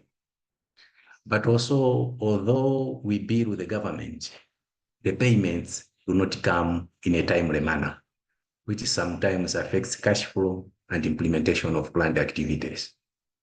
And also on the use of blood, which is where PPH issues come in, there is uncertainty over who budgets for that and who conducts the training. When we had PEPFAR funding, we were using that PEPFAR funding to do a lot of clinical training.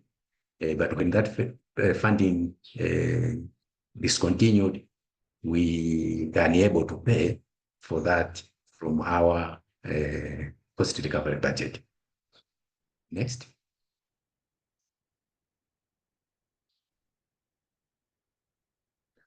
So with support from USAID, over 2023 to 2024, we conducted a number of activities to strengthen the national safe blood system. One was facilitation of key policy and engagement processes, where we established a steering committee of key safe blood stakeholders to do a number of issues, including to obtain guidance and input and to raise the profile of blood system. What tends to happen is that at the tables where key decisions are made, the blood transfusion service is usually forgotten. So we wanted to raise that profile, but also to improve the remittances of the payments against the bills for blood supplied by the MBTS. We also conducted a number of interventions in that area with that steering committee. We also did analysis of the cost recovery approaches, as well as multi-country learning, where 4 countries came together and learned from each other's experience. And we ended up having with a Malawi safe blood investment case, where we could clearly show the results that can be achieved by investing $1 in blood transfusion. Those who work in blood transfusion will appreciate that estimating a country's national blood needs is a challenge. But with this work, we are able to develop a model which can produce estimates at a much lower cost than the methods we were using before. But also we could design a standardized blood donor collection tool to be able for scaling up and to allow us to generate more data that is needed for planning and advocacy. Next.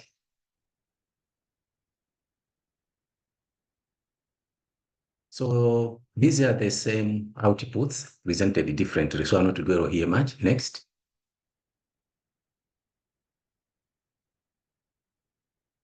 Next, please.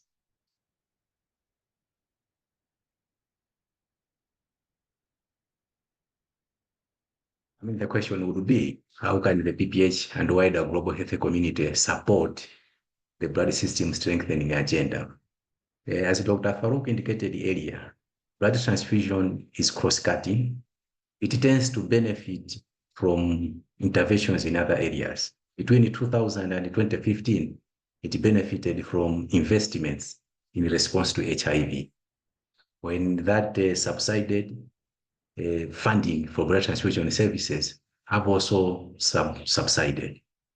So we propose that we work together, and in doing that, we propose that you include blood system strengthening within investments in the programmings that you are doing counter PPH. Secondly, is to enhance the quality of blood transfusion services and to promote rational use of blood at the bedside where the transfusions are taking place.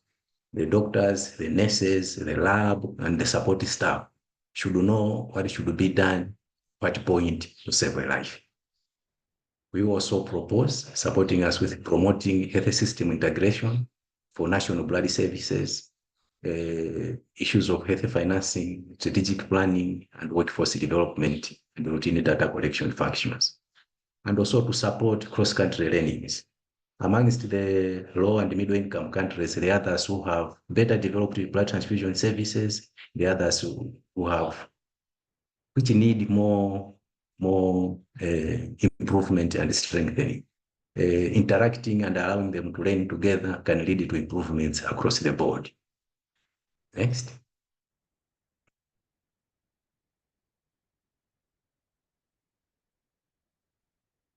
Thank you. And let me stop here. Thank you so much, Dr. Bryden, and thank you all the panelists. I think we could now start with Q&A, and as we're running short of time, I'll just take one question for each speaker. Karen, for you, I think there's a question here which just mentions like from a logistic perspective, how do you manage the return of the NSG from referral hospital to remote facility, especially in situation where the midwife doesn't travel with the woman wearing it? So very quickly, if you can just respond to that, Karen. Yeah, Karen? thank you so much for the sustainability. Thank you so much for sustainability. We've equipped our ambulances with the NSG so that as they go to pick the patient, then they can be able to exchange. And then in the long term, we are looking forward to saturate all the health facilities in different counties. And this will reduce, this NSG getting lost or staying in the referral facility for a very long time. And then another thing, we have encouraged health facilities to have inventory where they are tracking the NSG and where they are, and ensuring at every time they have at least the NSG that they are supposed to have. If it is 2, then all the time they ensure they have 2. Thank you. Thank you so much, Karen. And this is for Daisy. Andrew has just written in the Q&A box, Daisy, is when I do a cesarean section, there is a monitor or a manager watching me. I work much harder than usual to provide perfect care. When you use the Proximie system, do you think that this orthrone effect is an important or maybe even more when the training and mentoring that it offers? Is it the effect even if no one is actually watching? It's very interesting, Andrew. Okay, Daisy, over to you. Yeah, thank you for that question. Perhaps I'll just mention that during the training, we really emphasized that this was not punitive at all. It was not to pick out the mistakes, but rather to really improve the services they were offering.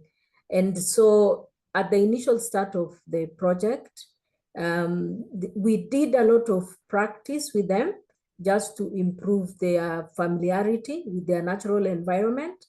And, you know, after a while, then it felt as natural as possible, including that they really like it because they can, for the cases that they think they may run into problems, they are very quick to put on the technology because they anticipate to call in support if they need. So they actually view it as very positive and not negative at all. We also included the leadership of the health department to talk to these healthcare providers and make sure that they understand it's just to improve service delivery and not because they are going to use it against them. So over time, they have no concerns about it. They are just happy to, you know, put on the technology, do things just naturally. And the facilities are even competing to see, you know, who is doing the procedures the best way.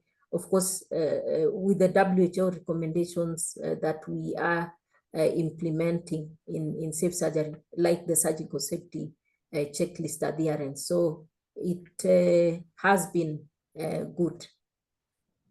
Thank you, DC. I think as we are running short of time, probably we will discuss more in the networking hour, as mentioned earlier. So thank you so much, panelists. This has been really great, and we've learned a lot. So I'll hand over to Sherry to walk us to the next session. Over to you, Sherry. Thanks so much, Kasum, and apologies for that little snafu we had with translation. If it happens again, what worked for me was to jump into the French room, so it sounds like a little bit of a Zoom snafu. So hi, everyone. For those who are not with us yesterday, my name is Sherry Evans, and I'm the current chair of the steering committee of the COP. It is my great pleasure to introduce this next panel that's dedicated to current research. Every year we hold this type of panel in order to highlight new or upcoming research so the community of practice can really be aware of what's coming down the pipeline for us. Because just like emotive, we want to move more quickly from evidence, from the research to translation into actual practice after guidelines are issued. So I think all of us being aware of what's coming is really helpful. We have three really timely presentations. The first is the process evaluation for the emotive trial, which I think you'll find really fascinating because it goes beyond the results to explain what implementation looked like on the ground during the trial. The second talk is about plastics as they relate to drape use, which is also very timely. You all know that we're all moving in that direction, drapes or some other tool. So this is an important consideration. And then finally, we're going to hear results from the Woman 2 trial. So our first speaker, Fabiana Lorencato, will give her own introduction through a pre-recorded presentation because she was not able to be with us today. So next slide. Thank you for the opportunity today to speak at this PPH Community of Practice annual meeting. I'm sorry that I'm not able to join live on this occasion. I'm Fabiana Lorencato. I work as the co-director of the Centre for Behaviour Change at University College London in the UK. My area of research is in behaviour change and implementation science, as applied primarily to improving the quality and safety of healthcare. I was one of the team leading the mixed methods research conducted as part of the wider emotive program of research, which I believe many of you are already familiar with. Today, I'm specifically going to present some of the findings of a process evaluation we conducted alongside the emotive trial. Before I get stuck in, I would like to acknowledge this fantastic team of collaborators I am presenting on behalf of today. I am one but many of a large team of great individuals across a number of countries, institutions, and disciplines who contributed to the different components of the emotive program of research funded by the Bill and Melinda Gates Foundation. In particular, I would like to acknowledge my colleagues in the Mixed Methods research team, Megan, Swellen, Jill, Shahanur, Tiago, Chrissy Marie, and Sherry, who were involved in designing and analyzing the process evaluation, as well as our colleagues in Kenya, Nigeria, Tanzania, and South Africa, without whom it would not have been possible to conduct this research. So by way of background to the present study, I want to start by briefly introducing the emotive intervention. I won't spend long on this as I believe many of you are already familiar with it.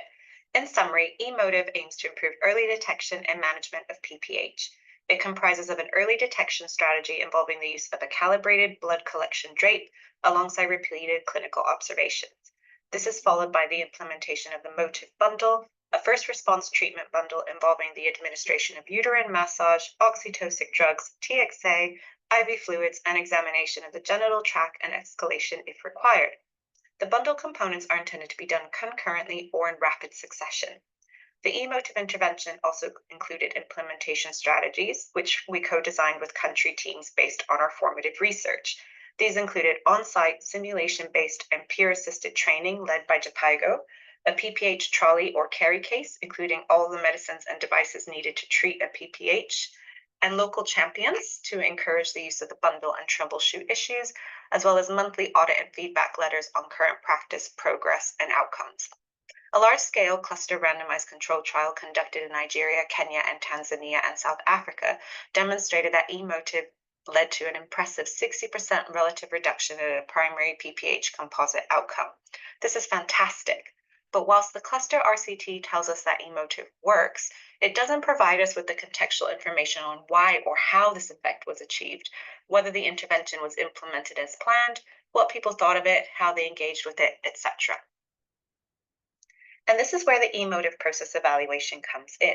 The overall aim of our process evaluation was to investigate the extent to which the eMotive intervention package was implemented and engaged with as intended during the trial. Exploring this is vital to helping us more accurately and confidently interpret the trial outcomes, but also to plan for future rollout and scalability of the intervention in practice. We explored a number of different process measures and implementation outcomes. I do not have time today to cover all of these, so instead I'm going to present a subset of 3 key implementation outcomes we investigated. First, fidelity, concerning the extent to which the eMotive clinical intervention and accompanying implementation strategies were delivered and engaged with as intended by healthcare staff during the trial. Second, acceptability, healthcare staff's attitudes and perceptions regarding the intervention and its impact on their practice. Lastly, feasibility, concerning the potential barriers and enablers to delivering eMotive in practice. To answer these questions, we use a mixed methods approach involving a combination of observations of healthcare workers providing clinical care to women during vaginal birth and detecting and managing a PPH, as well as surveys and in-depth qualitative interviews with healthcare staff. We collected data across all 4 countries and in both the intervention and control arms at about 3 to 6 months into the trial after the training and intervention had been rolled out and there had been an initial embedding period. We used a mixed methods approach to help us balance breadth and depth of data collection. So what did we find? I'm going to present the findings by implementation outcome, first for early detection using the drape, then for the motive bundle, and lastly, the implementation strategies. So starting with the drape. Overall, we found that fidelity to calibrated drape use was high across countries and data sources. Staff reported always using the drape for each and every woman, and this was reflected in the clinical observations. The contents placed into the drape were almost always appropriate, as was the duration for which the drape was placed. In most cases, 75% of the time, the drape was placed by midwives. However, in 25% of cases, the drape was also placed by research midwives who were employed at all participating sites to help with trial outcome assessment and data collection, such as weighing the drapes. In terms of feasibility and acceptability, I'm going to present findings from the interviews only today due to time constraints again, and because the findings from the surveys and the interviews were very much overlapping and in line with each other. Overall, staff reported liking the calibrated drapes. They felt it was feasible and acceptable to use the drapes in practice. Staff reported knowing how to use the drape, understood its purpose, that it was easy to use, and thought it helped improve cleanliness by being less messy and neater. Staff felt more confident in detecting a PPH using the drape and believed that the drape helped improve more early and accurate PPH detection, as well as their confidence and teamwork. The only barriers reported were around it potentially having a negative impact on workload, with staff being disciplined for not using the drape. The impact on workload seemed short-lived, stemming from an initial hesitancy which faded over time as staff became more familiar with the drape and it embedded into routine practice. With discipline in the interviews, this was not described as formal disciplinary action, rather as colleagues and managers encouraging the use of drape or correcting each other when it wasn't being used appropriately. However, some participants did highlight barriers related to the acceptability of the drape to women giving birth, with some participants saying that some women under their care had initially refused the drapes or removed them. But this could be overcome by properly and thoroughly explaining why the drape was being used, the reason for it, and its potential benefits. Moving on to the motive bundle, similar to the drape, we found that overall there was high fidelity to the treatment bundle delivery, with motive often being delivered as intended, both in terms of all bundle components being done, but also in rapid succession. With the exception of a small number of interview participants who sometimes reported still taking a wait-and-see sequential approach or omitting certain components such as TXA, but these were very much the minority of cases. We were also interested in exploring fidelity not just in terms of what was delivered, but also by whom. In particular, we were interested in whether the bundle could be delivered by nurses and midwives rather than doctors, and in most cases, the bundle was indeed delivered by midwives at participating facilities. However, again, like the drape, we did observe that for a number of cases, the research midwives also participated in delivering the motive bundle. They were not intended to support clinical care, but as you can see in the purple box on this slide, in interviews, some participants highlighted staffing levels as one big challenge to implementing bundle, as well as caring for PPH more generally. And therefore, it's entirely understandable that in an emergency, if staffing levels were low, the research midwives may have felt ethically and duty-bound to step in and support the delivery of care. But it's nonetheless highlighting the importance of considering and addressing health workforce challenges for successful implementation. However, overall, in terms of feasibility and acceptability, the headline findings from the interviews and surveys are generally also very positive. Much like the drape, many staff reported having the knowledge and skills needed to deliver the bundle and understood its purpose. The bundle also had an initial transient impact on workload as staff took the time to become familiar with it and embed it into routine practice. Staff felt they had good social support from colleagues and managers. They felt team working and communication had improved as a result of the bundle being introduced, with some reflecting on how they spoke the same language now and that the shouting in an emergency situation had become synchronized. Staff reported confidence in the effectiveness of the bundle, with some saying they saw its impact on practice and improved outcomes, and that this was motivating and that it had never ever failed. This in turn helped to reduce some of the negative emotions associated with managing a PPH, such as fear and stress. And lastly, the fact that the bundle could be implemented by midwives and nursing staff was widely felt to be a very positive thing in that it empowered and expanded the role of nurses and midwives, with some doctors commenting on how they were now rarely needed. Lastly and briefly, regarding the implementation strategies. On the whole, these were also perceived very positively by staff in our surveys and interviews. Much of the improvements in team working and communication, as well as skill and knowledge acquisition, were directly attributed to the training provided as part of the implementation package. Participants spoke positively of the PPH trolleys and boxes, with this being one of my favorite quotes from the interview data set, a midwife reporting that thanks to the PPH box and everything being in one place, they were no longer running around helter-skelter trying to locate supplies during an emergency. Staff generally reported that the monthly newsletters were helpful in highlighting how they were doing, any potential gaps or areas for improvement, though some participants reported not receiving or reading the feedback, highlighting some of the limitations in its reach. Lastly, champions were also generally seen as an enabler to implementation, with participants reflecting that they served as role models, advocating and encouraging and enabling the use of emotive in practice. So in conclusion, overall, we found high levels of fidelity. Emotive was generally implemented and engaged with as intended, and it was acceptable and feasible to healthcare staff. This helps confirm our program logic model about how and why emotive was likely to work. Early detection and bundled treatment can improve outcomes when simulation-based on-site training is facilitated, supplies and equipment are accessible, staff are supported, healthcare worker roles and responsibilities are clear, and there is protected time and agency to deliver effective care.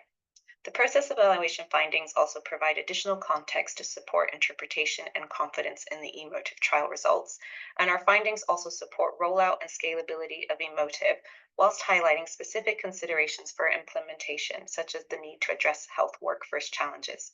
An implementation pivot is currently underway post-trial, so it will be of interest to see the extent to which the process evaluation findings generalize and maintain beyond the trial context. Thank you very much for listening. I just want to wrap up by saying that this was a headline summary of the findings of the process evaluation. There's many more findings I didn't have time to present to today, but I'm delighted to say our process evaluation paper has just been accepted in the Lancet Global Health. So if this is of interest, please get in touch or keep an eye out for the paper, which will hopefully soon be published and you can read more. Thanks again. Bye. Wonderful. Fabi is not here for us to thank her. I will say, please do put your questions in the chat. We're fortunate enough to have Dr. Sue Ellen Miller to join us for the Q&A. So feel free, if you have questions, go ahead and populate them now. I want to move quickly to our next speaker. Dr. Riley Howard is a staff scientist at the Environmental Law Alliance Worldwide. She has worked extensively on the health impacts of toxic substances, plastic pollution, air pollution, and numerous other environmental health problems. Dr. Howard has taught at several universities, has held an AAAS fellowship at the U.S. Environmental Protection Agency, or EPA, and has consulted with European government agencies and nonprofit organizations on improving toxic substance regulations. Welcome, Dr. Howard. Thank you so much, Sherry, and I really appreciate you all asking me here. It's really exciting, and I'm really honored to be part of this. So, as you say, I'm a staff scientist focusing on toxicology at Environmental Law Alliance Worldwide. We provide legal and scientific support for environmental defenders around the world. And I'm here, I've been discussing some of these innovations with some of your colleagues, and I wanted to provide a perspective that I hope will be constructive. Next, please. So one of the things we're discussing, as we just heard, is drapes, and this is obviously an incredible innovation, really important for maternal health. Next, I think what's so important is that we make sure we understand this carefully before we introduce them to the global, especially the global environment. We're talking about 130 million births per year. Next, please. This paper is here just in case you are interested in more information. A very recent paper on waste incineration of plastic materials, which is becoming something of a problem globally. Next, please. So we talk in my field, in toxics and in industrial chemicals, we talk about life cycle assessment a lot. And this slide is here to show you just that we use a tremendous amount of plastics.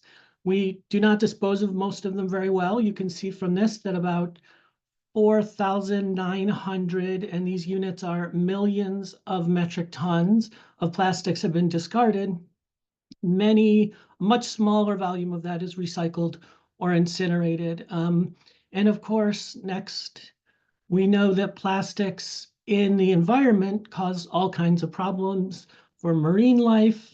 Next, microplastics, as plastics break down in the environment, cause all kinds of really interesting challenges that we're just learning about. This is a very small water flea, Daphnia, and inside it, these little yellow dots in its intestine are microplastics that it has ingested, and they find their way into the food chain that way. Next, of course, plastics are also an incredible problem for humans.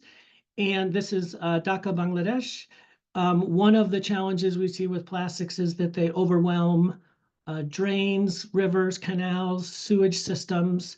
And one of the reasons for this is that companies introduce plastic products like food containers or sachets without any consideration of disposal. They introduce the products, but they don't have a plan to manage them through the life cycle. So that's what I'd like to talk about. And let's just briefly touch on a few ways we manage things. Next, and next again. Recycling, of course, is the first one. Recycling, of course, we probably wouldn't use this for medical waste. We might have to sterilize it first, and that would make the process more burdensome and costly. Next, one of the things I would point out about recycling is that many plastics, especially sheets of plastics like plastic bags, are actually very hard to recycle because they're so strong, they get tangled in the machinery. And many American recyclers report spending millions and millions of dollars a year repairing machinery that's broken by the plastics they're recycling.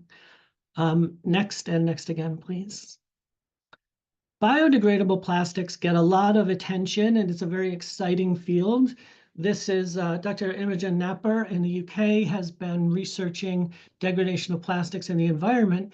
This is a biodegradable plastic bag that has been buried in the ocean sediment for 3 years. As you can see, it is perfectly functional. Biodegradable plastics generally don't work very well. They don't biodegrade very well.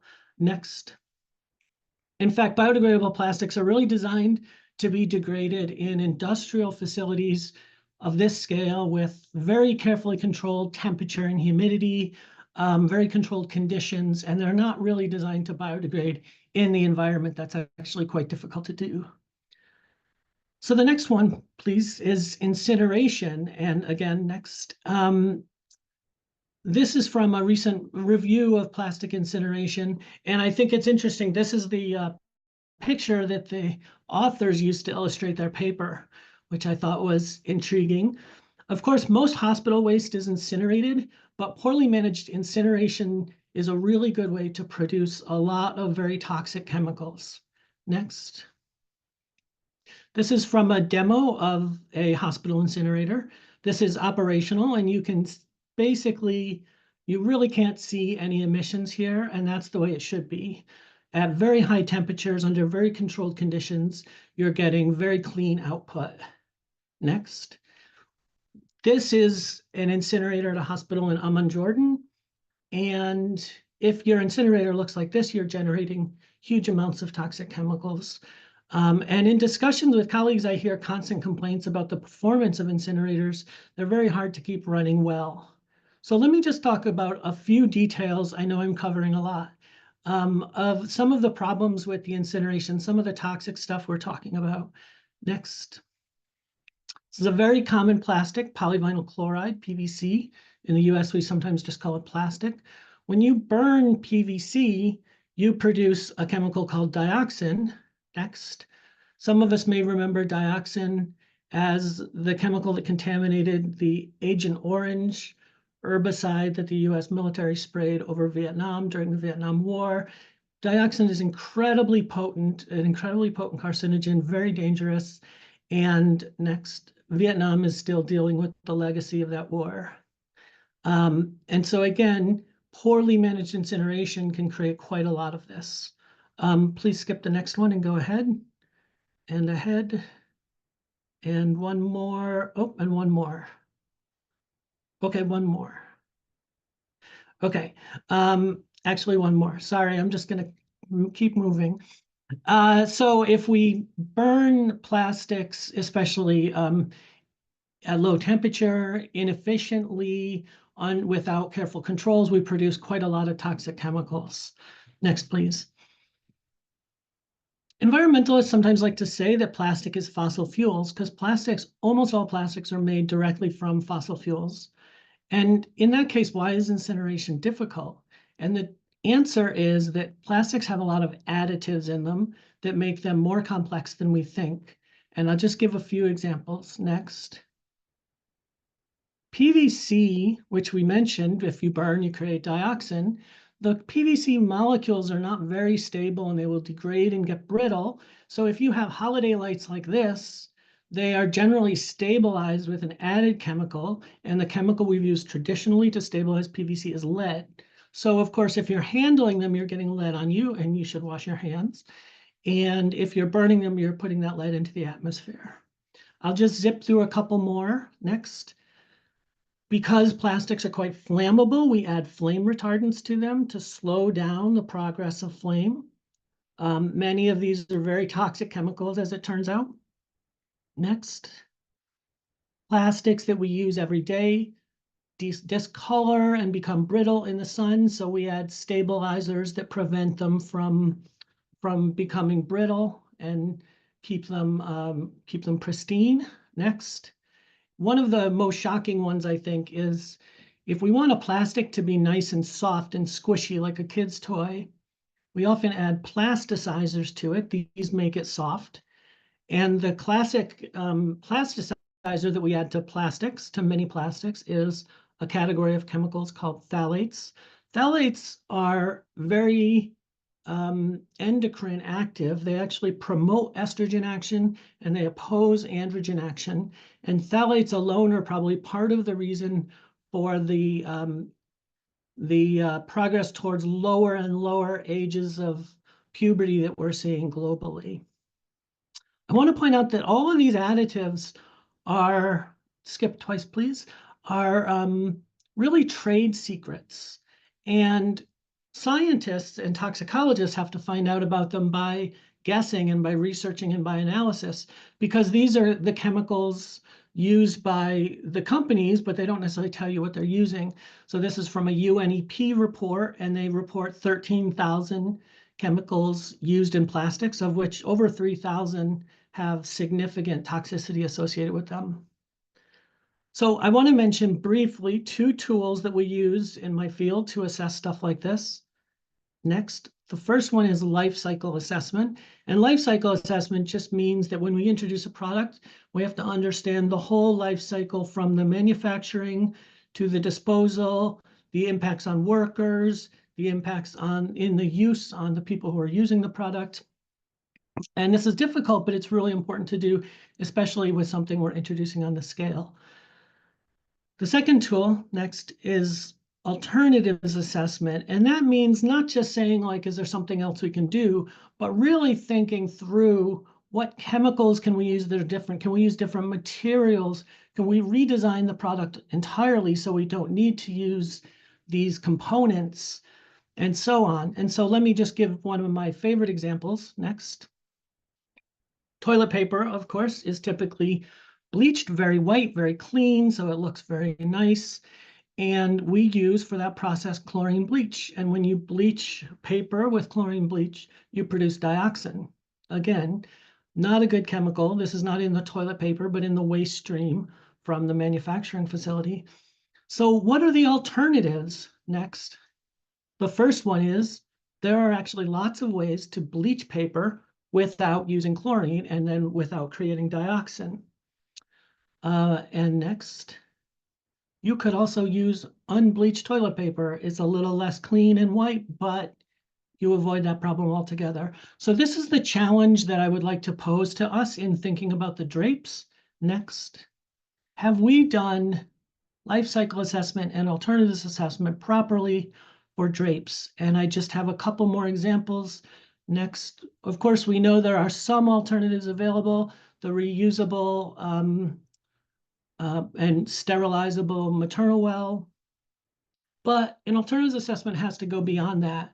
We have a lot of questions to ask next. And there's so many questions about the details of the chemicals, which polymers are we using, what's the impacts when we burn them or we burn them improperly, what are the best production processes, all of these things next. And in my view, this means we really need technical guidance of the highest level of toxicological understanding of these chemicals that's really beyond what the manufacturers even have. The manufacturers use additives, but they don't necessarily know what they are or what their impacts are. Next. So okay, thank you. So I just want to make sure we're thinking about the whole life cycle of these products and thinking of what they're made with and whether we should be thinking in global terms on having guidance about the best ways to do this. So thank you very much. Wow, thank you, Dr. Howard. That was fascinating, kind of terrifying, frankly. And I'm going to change my toilet paper. I had no idea. Thanks for that example, because it's so important. So I'm sure there are going to be questions, so I'm pleased that you are with us today. Let me move quickly to our next speaker. Our next speaker is Ini Balogun. Ini is a senior trial manager at the London School of Hygiene and Tropical Medicine Clinical Trials Unit. Her main area of interest is in the conduct of large international randomized controlled trials. Welcome, Ini. Thank you, Sherry, and thank you to the community for the invitation. Today, I will present some of the work done by the Women Trial collaborators looking at the effects of tranexamic acid on postpartum bleeding, First, I will present the main findings from a systematic review and individual patient data meta-analysis led by Dr. Catherine Kerr, and then I will also present the main results from the Woman 2 trial. Both studies have recently been published in the Lancet Journal. Next slide, please.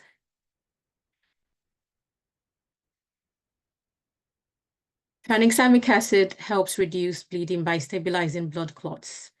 And the Woman trial showed that when it's given within 3 hours of birth, it reduces the risk of death due to bleeding by 1/3 in women diagnosed with PPH. And the WHO recommends early use of TXA in this group of women.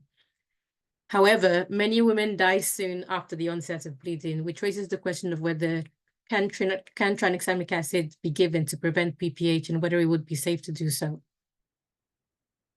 Next slide, please. To investigate this, we conducted a systematic review and IPD meta-analysis of randomized controlled trials to assess the effects of tranexamic acid in women given birth.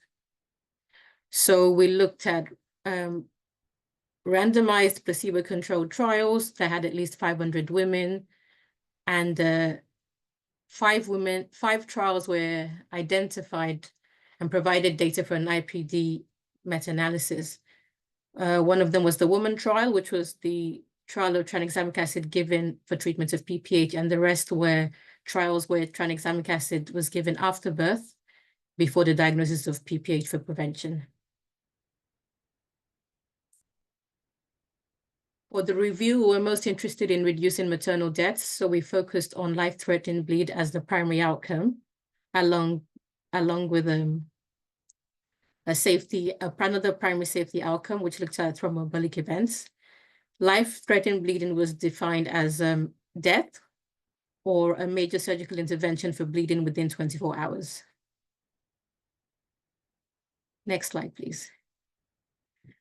So the figure you see here shows the results of the analyses. Each line represents a group comparison from the studies as well as some subgroups of interest. But at the bottom, you will see an odds ratio of 0.77, which here tells us that tranexamic acid reduces the odds of life-threatening bleeding by 23% across all women in these studies. And this is consistent in the various subgroups. So the reduction didn't depend on the baseline risk of life-threatening bleeding, or the presence or absence of moderate or severe anemia, or the type of birth, or whether or not the diagnosis of PPH was made. It was a consistent finding across all the subgroups. Next slide, please. Also, we found no evidence that tranexamic acid increases the risk of fatal or non-fatal thromboembolic events. However, these events were rare in trials generally. So the effects estimate is imprecise, but what we can see is that there was clear evidence of no increased risk with the use of tranexamic acid. Next slide, please. So this is just a summary of what we saw from the IPD meta-analysis. So tranexamic acid significantly reduced life-threatening bleeding. There was no increase in thromboembolic events, and clinicians should consider whether they should be given tranexamic acid to women who had high risk of dying before they diagnose them with PPH. Next slide, please. So onto the results of the Woman 2 trial. The Woman 2 trial was looking to see whether tranexamic acid given within 15 minutes of cord clamping on cotton could prevent clinically diagnosed PPH in women with moderate to severe anemia. We wanted to do a prevention trial because we saw from the first Woman trial that women died very quickly after diagnosis had been made, so there wasn't enough time to treat them. Next slide, please. The idea to look at anemia actually came from one of our lead collaborators in the Woman 1 trial. Professor Bukola Fawale had flagged that in Nigeria, women were often anemic at the point of delivering their babies, which often meant that they couldn't tolerate a lot of blood loss, and they were more likely to succumb to poor outcomes or even death. So he identified this key difference which existed between many women giving birth in low, middle, and income countries and in high income settings where anemia is less prevalent. Next slide, please. So the women trial collaborators in 34 hospitals in Pakistan, Tanzania, Nigeria, and Zambia randomized just over 15,000 women, and they did a fantastic job. They managed to collect primary outcomes data for all of these women except 2. Next slide, please.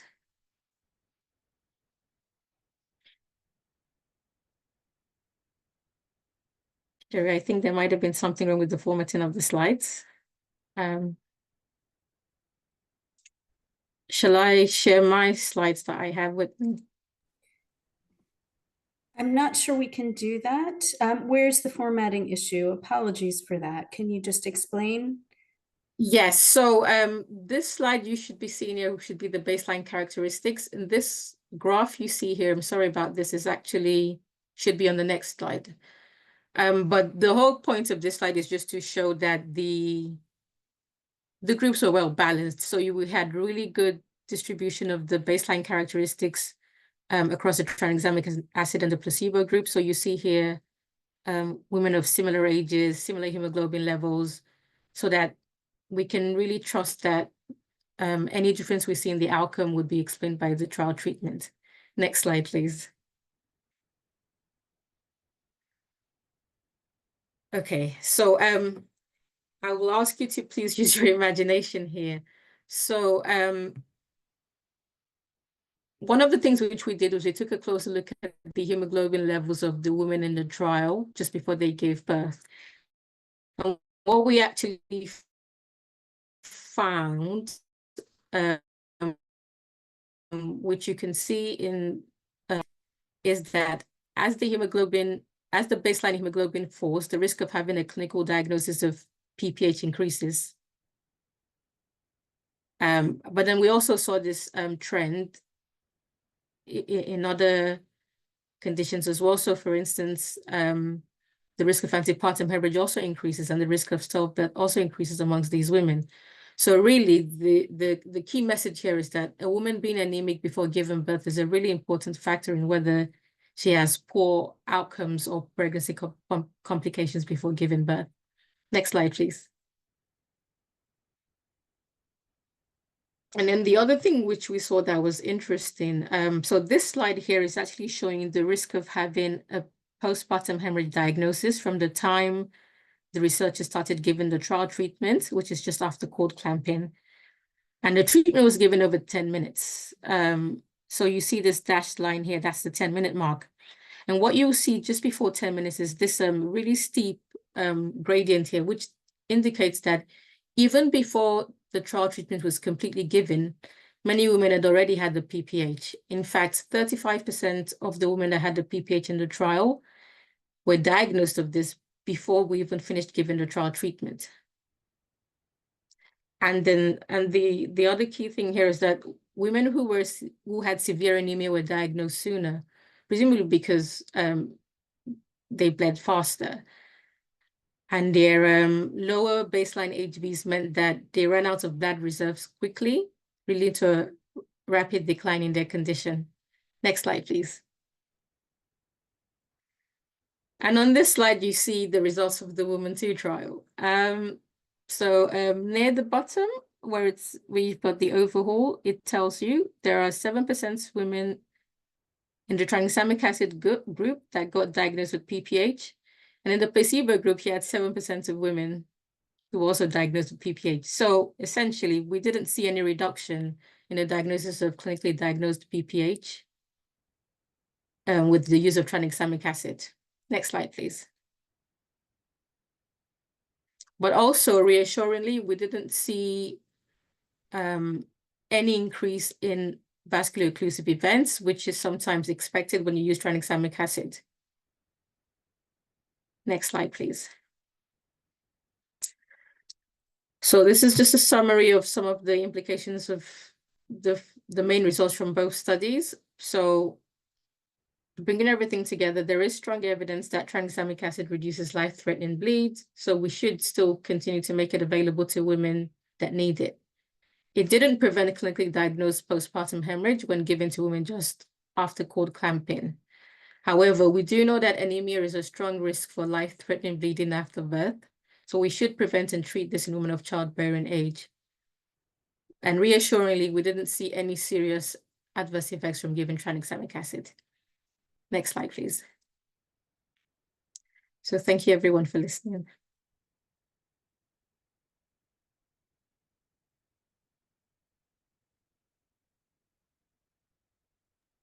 Sherry, you're muted. Thank you. Thank you so much, Amy. I know many of us were waiting for the results of this trial, and it is very reassuring to know that, that TXA remains safe and effective treatment. Okay, so just letting everybody know, time check, we have a little bit less than 15 minutes. So we're going to keep questions. We have just a tiny bit of wrap up. I'm not going to summarize the day because we are going to be sending all this information out. I do want to thank all of our speakers. For this particular panel, let's open up the Q&A, and I'm going to, right off the bat, there was one, it was actually from Sam, one of our moderators, and he said on the feasibility and acceptability study in the emotive study, clinical trials are financially powered than the real world context, and you can employ more staff and provide more resource. So how generalizable are the findings for scalability? And for this question, I'd like to invite Dr. Sue Ellen Miller, who I said would be standing in for Fabi, who was instrumental to the trial. Sue Ellen, can you hear? And there you are. I think so. Can you see me and hear me? Absolutely. Thank you. Okay, good morning, good afternoon, good evening. I would like to respond to this question because I think it's an essential question. In the clinical studies, we did have the presence of research midwives. We also had a range of who was actually, or how many people were involved in the staffing, which varied from, you know, the single midwife alone with a research midwife nearby, you know, recording things. And then we had, you know, full staff, especially in South Africa. So the answer is we need to see. This was a clinical trial. It had resources. It had research midwives. There was a reason for them to be there. But as was noted, they are clinically trained and ethically bound, I'm sure, to feel like, you know, they had to respond in an emergency when there was no one there. Right now, the emotive trial is conducting what they're calling a pivot study, where they're looking at control facilities not having research midwives as they turn to using the entire bundle. So I think we'll see when that data is in, as well as all of you who are out there who want to implement this, want to follow the implementation strategies, but we'll see. I mean, I think that it's one thing that we need to put emphasis on is the health workforce situation that in many countries, and I don't believe there are any magic bullets for saving that. Has to be revised, has to be reinforced. Ministries of health have to get involved in the workforce. Thanks so much for both the question and the answer, Sue Ellen. It's really important. And we all know that health systems struggle with human resources for sure. Okay, moving quickly, there's a question for Dr. Howard. What toxins are released when drapes are incinerated? From the talk you gave, it makes me think, I guess it depends on exactly what it's made from, but please, Dr. Howard. Yes, thanks. That's a great question. And I think you're exactly right. It depends on what the drapes are made from. And most of the materials that go into the drapes are trade secret. And probably the manufacturers of the drapes don't know what's in them. They're buying the plastics from a plastic manufacturer. So we really don't have a good handle on what toxics are being emitted. And if we are keeping incinerators running perfectly, we're probably doing okay. Okay, great. But that's a great point, right? You just showed some pretty shocking pictures of what it's supposed to look like and what it doesn't necessarily always look like. I have a quick follow-on question for that. Can you even hazard a guess what proportion of incinerators and globally even are effective, efficient incinerators like the type that we must have? for safe incineration? It's not my expertise, but in discussing this with colleagues, I hear consistently reports about incinerators not working properly, or not working adequately, and also that the waste volume is often too much for the incinerators. So I think in many places in the world, it's a real challenge keeping those going. Yeah, I think that it's a high fraction that are not working correctly. Thanks. Yeah, sorry to put you on the spot with numbers, but yeah, and you know, during the emotive trial and afterwards, we heard some of that. I heard anecdotally in Nigeria challenges with that in particular. Okay, so to Ini, a question has come: is TXA applicable in secondary PPH? So I'm guessing they're referring to refractory.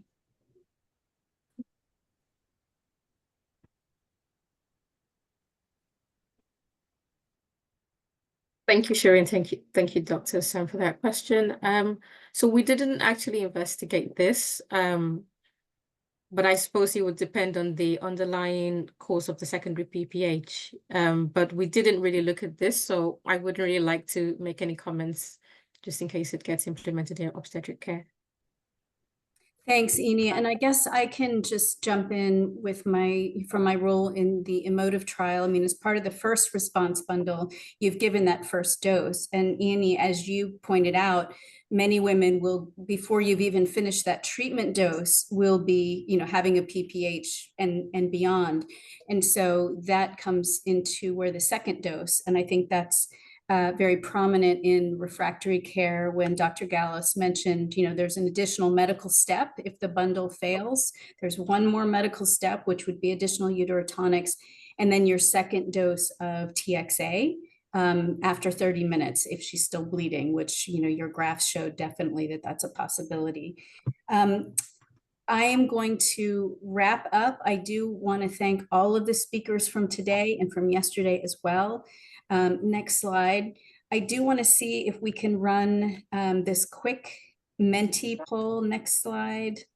I think we're going to drop it in the chat. And the reason why this is very important to me, being on the steering committee, we want to hear from you to understand what topics are most important, not just of the ones we've heard. If you want to hear more about, you know, the plastic situation or refractory care, or if there's something we didn't cover today, please pop that right into the Menti poll. And we're going to leave that open for a little while. So I'm not sure, Caroline or Angela, if that QR code can be shared.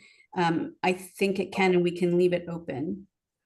We won't probably get to sharing results today, but please go ahead and snap that. And then, like I said, we'll leave it open for a little bit.